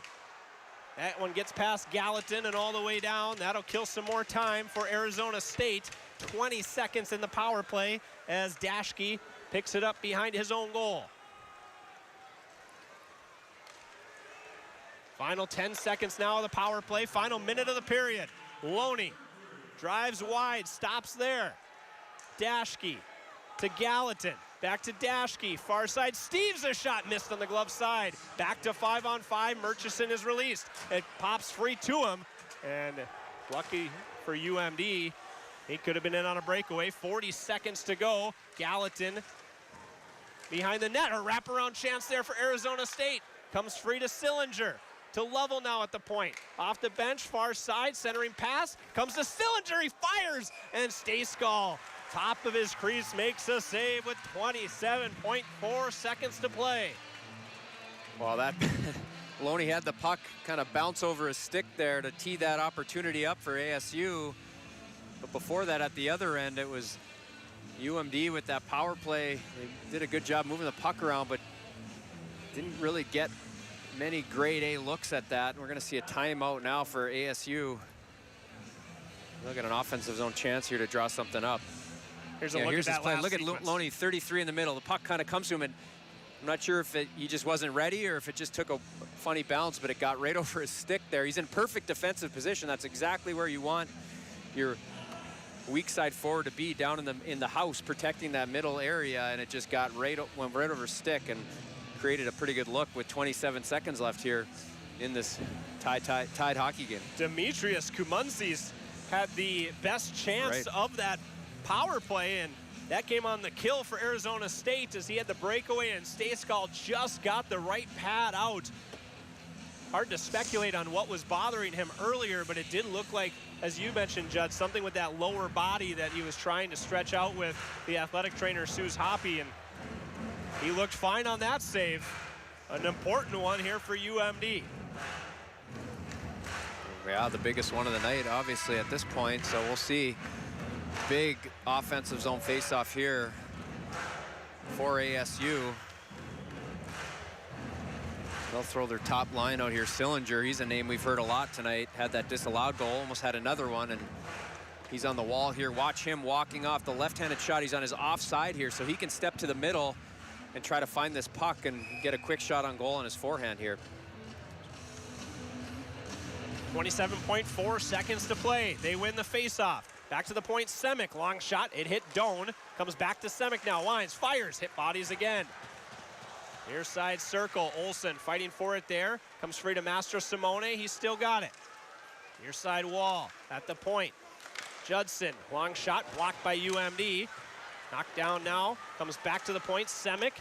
Into the corner, fires one through the front, did Doan. Final 4 seconds, centering pass, and we are headed to overtime tonight in the season opener. Well, why wouldn't we be? What a close game from the drop of the puck. We started the game 4-on-4, if you remember, Zach. Kind of an odd start to a game, and it's been pretty even since. Just at times, each team has kind of carried the play. I'd say Arizona picked it up in the second half of this third period. They had a disallowed goal that would have put them ahead, and kind of battled back shots, ended up being in UMD's favor still, 39-28. 19-8 shots for UMD in that third period. Here are the overtime rules for this non-conference game between UMD and Arizona State. We'll play 5 minutes of sudden victory, 3-on-3 overtime. A change this year to the NCAA. If we're still tied after that 5 minutes, non-conference teams can now proceed to a 3-player shootout. The winning team will receive, as you see, 2/3 of a win in the pairwise rankings.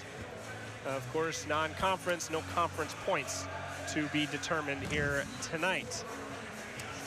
A change from last year's overtime rules on the men's side, Judd. The women always had that 2/3, 1/3 split for an overtime win, overtime loss. The men last year was 55-45. So again, a change from last year to this year. Yeah, a little bigger of an impact. If you get that extra point or shootout win, if you call it what you want, but nonetheless, it's important, and UMD would love to end it 3-on-3. They got a lot of choices. If I'm Scott Sandlin right now looking at my lineup card, I'm thinking number 3 is going to be on the ice pretty early in this overtime. Isaac Howard, I'm talking about. Take a look there at Scott Sandlin conferring with new assistant coach Cody Chupp, as well as Adam Kraus, now the associate head coach for the UMD men's program. Cody Chupp hired to replace Derek Plant, who got a pretty good opportunity. He was previously a player development coach for the Chicago Blackhawks, now an assistant coach starting this season for that organization. So we'll talk more about Cody Chupp as the season goes on. He's still getting his feet wet, I bet, in Duluth, probably still moving. He was only hired 4 or 5 weeks ago. Yeah, big transition for him. Haven't met him yet personally. I'm looking forward to that, but new athletic director, obviously, with the departure of Josh Burlow, who was so good to UMD hockey, but certainly handed it off to a capable person that I'm sure we'll talk about more as well. Yeah, I got a chance this week to meet and talk to Forrest Carr. 3-on-3 to start the overtime. UMD will go with Dominic James, Quinn Olson, and Wyatt Kaiser, matched by Mastro Simone, Doan, and Lovell for Arizona State. UMD controls off the opening draw. James with some speed through the neutral zone. Puck possession, 9/10 of the law here in 3-on-3. James with a shot that missed the net. It caroms off the glass and all the way back down to where Zach Stayskal will play it. He passes ahead for Wyatt Kaiser. Kaiser now with speed, one-on-one with Lovell as he enters the zone to the backhand. Now forehand, tried to jam it in the net. It got poked away either by Septim Helter or one of the defenders. Arizona State now with the puck for the first time in this overtime. Mastro Simone working on Biondi, pushed wide, fell down, tried to sweep it back to nobody in particular, and it get to Dylan Jackson. And now Jacob Semick. Second unit's out there for both teams now. Pass ahead. Jackson was behind Howard, who got a tip to that pass. Those two go into the near side corner. 1 minute gone in the overtime. Jackson back out to neutral. Again, they'll just hold the puck. If you don't like it, going back to neutral, not the worst thing. Semick will do just that. To the near side. Now this is Ty Jackson out there. Gives it back to Semick. Biondi almost was able to take the puck away. In the end, it was on net, and Stayskal makes the save. 3:37 to go in the overtime. Yeah, this 3-on-3 game's changed since its inception. It's a puck possession game now. You know, the patience comes through. You're not just trying to force plays in the offensive zone. Like you said, Zach, if you don't have something, you can kind of circle it back and regroup and almost play from center in versus blue line in. Still have to be conscious of being offside, obviously, but you just kind of show a little more patience, regrouping, and waiting for something to develop. Muncies gives way now to Sillinger. He scored the goal in the third period. Thought he scored what would have been the winner, or at least the go-ahead goal that was taken away after a coach's challenge. Now Dashke for UMD, 3-on-2. Enters the zone, gives the Latteroot back to Dashke, scores! Derek Dashke, welcome to UMD. The Bulldogs win 3-2 in overtime.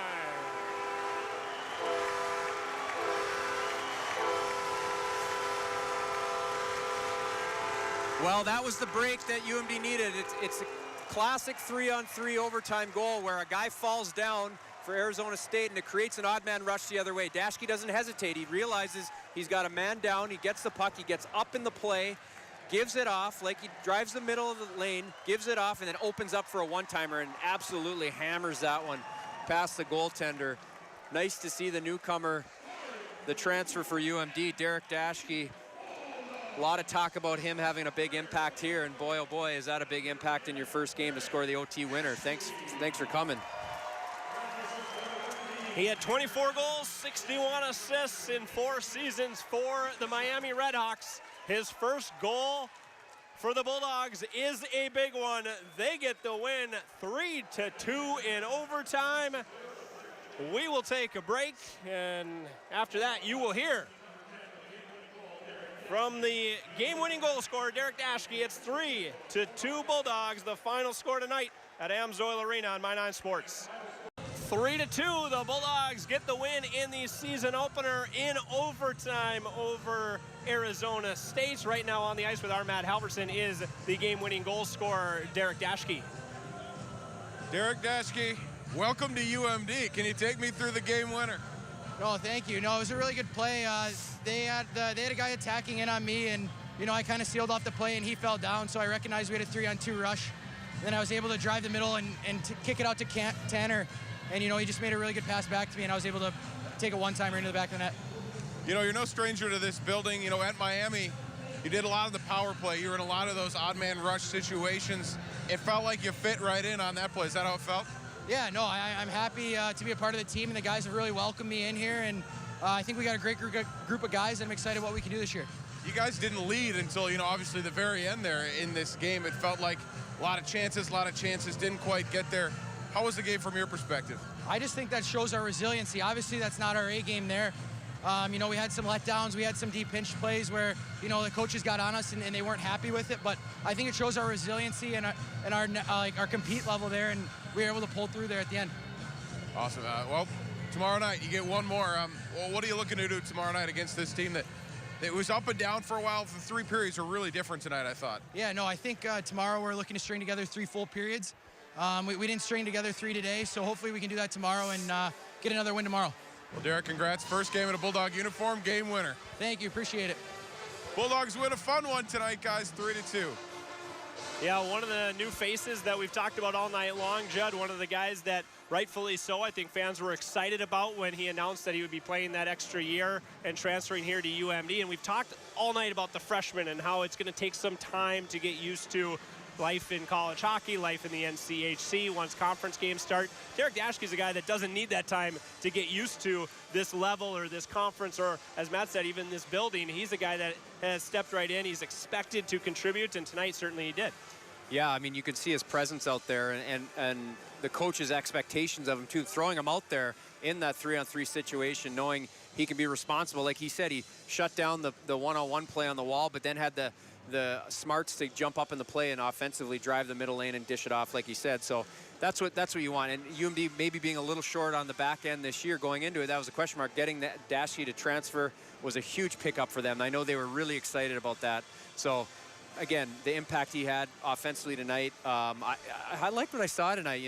Like he said, they didn't string 3 periods together, but certainly the resilience to come back and find a way to win this game, although albeit a non-conference game, it's still a great win against a really good team from Arizona State. I mean, these guys are legit with 20-win seasons in the past few years, building a good program. Scott Sandlin leading into this weekend series, the season opener, referenced 2018. When he had 5 freshman defensemen, a lot of new faces on that year's team as well. He said it's not something he's good at, admittedly, but he had to be more patient that year with some of those younger guys, and he said he's going to try to have the same patience this year. Well, this is one of those games where maybe you go through some of those growing pains, but a team that found a way in the end to get a W. Yeah, absolutely. And I mean, even a guy like Will Francis, who we talked about, he stuck out tonight to me as a guy that has turned a corner. I mean, we've talked about all the adversity he's faced off the ice, battling cancer, coming back. I mean, let's not forget, before that all went down, he was a draft pick of the Anaheim Mighty Ducks. He's obviously a highly touted, big, strong defenseman. So once he finds his grooves and gets his health back to 100, he's probably not 100%. When you miss that much hockey and go through what he did, you got a lot to work through, and he's certainly getting there.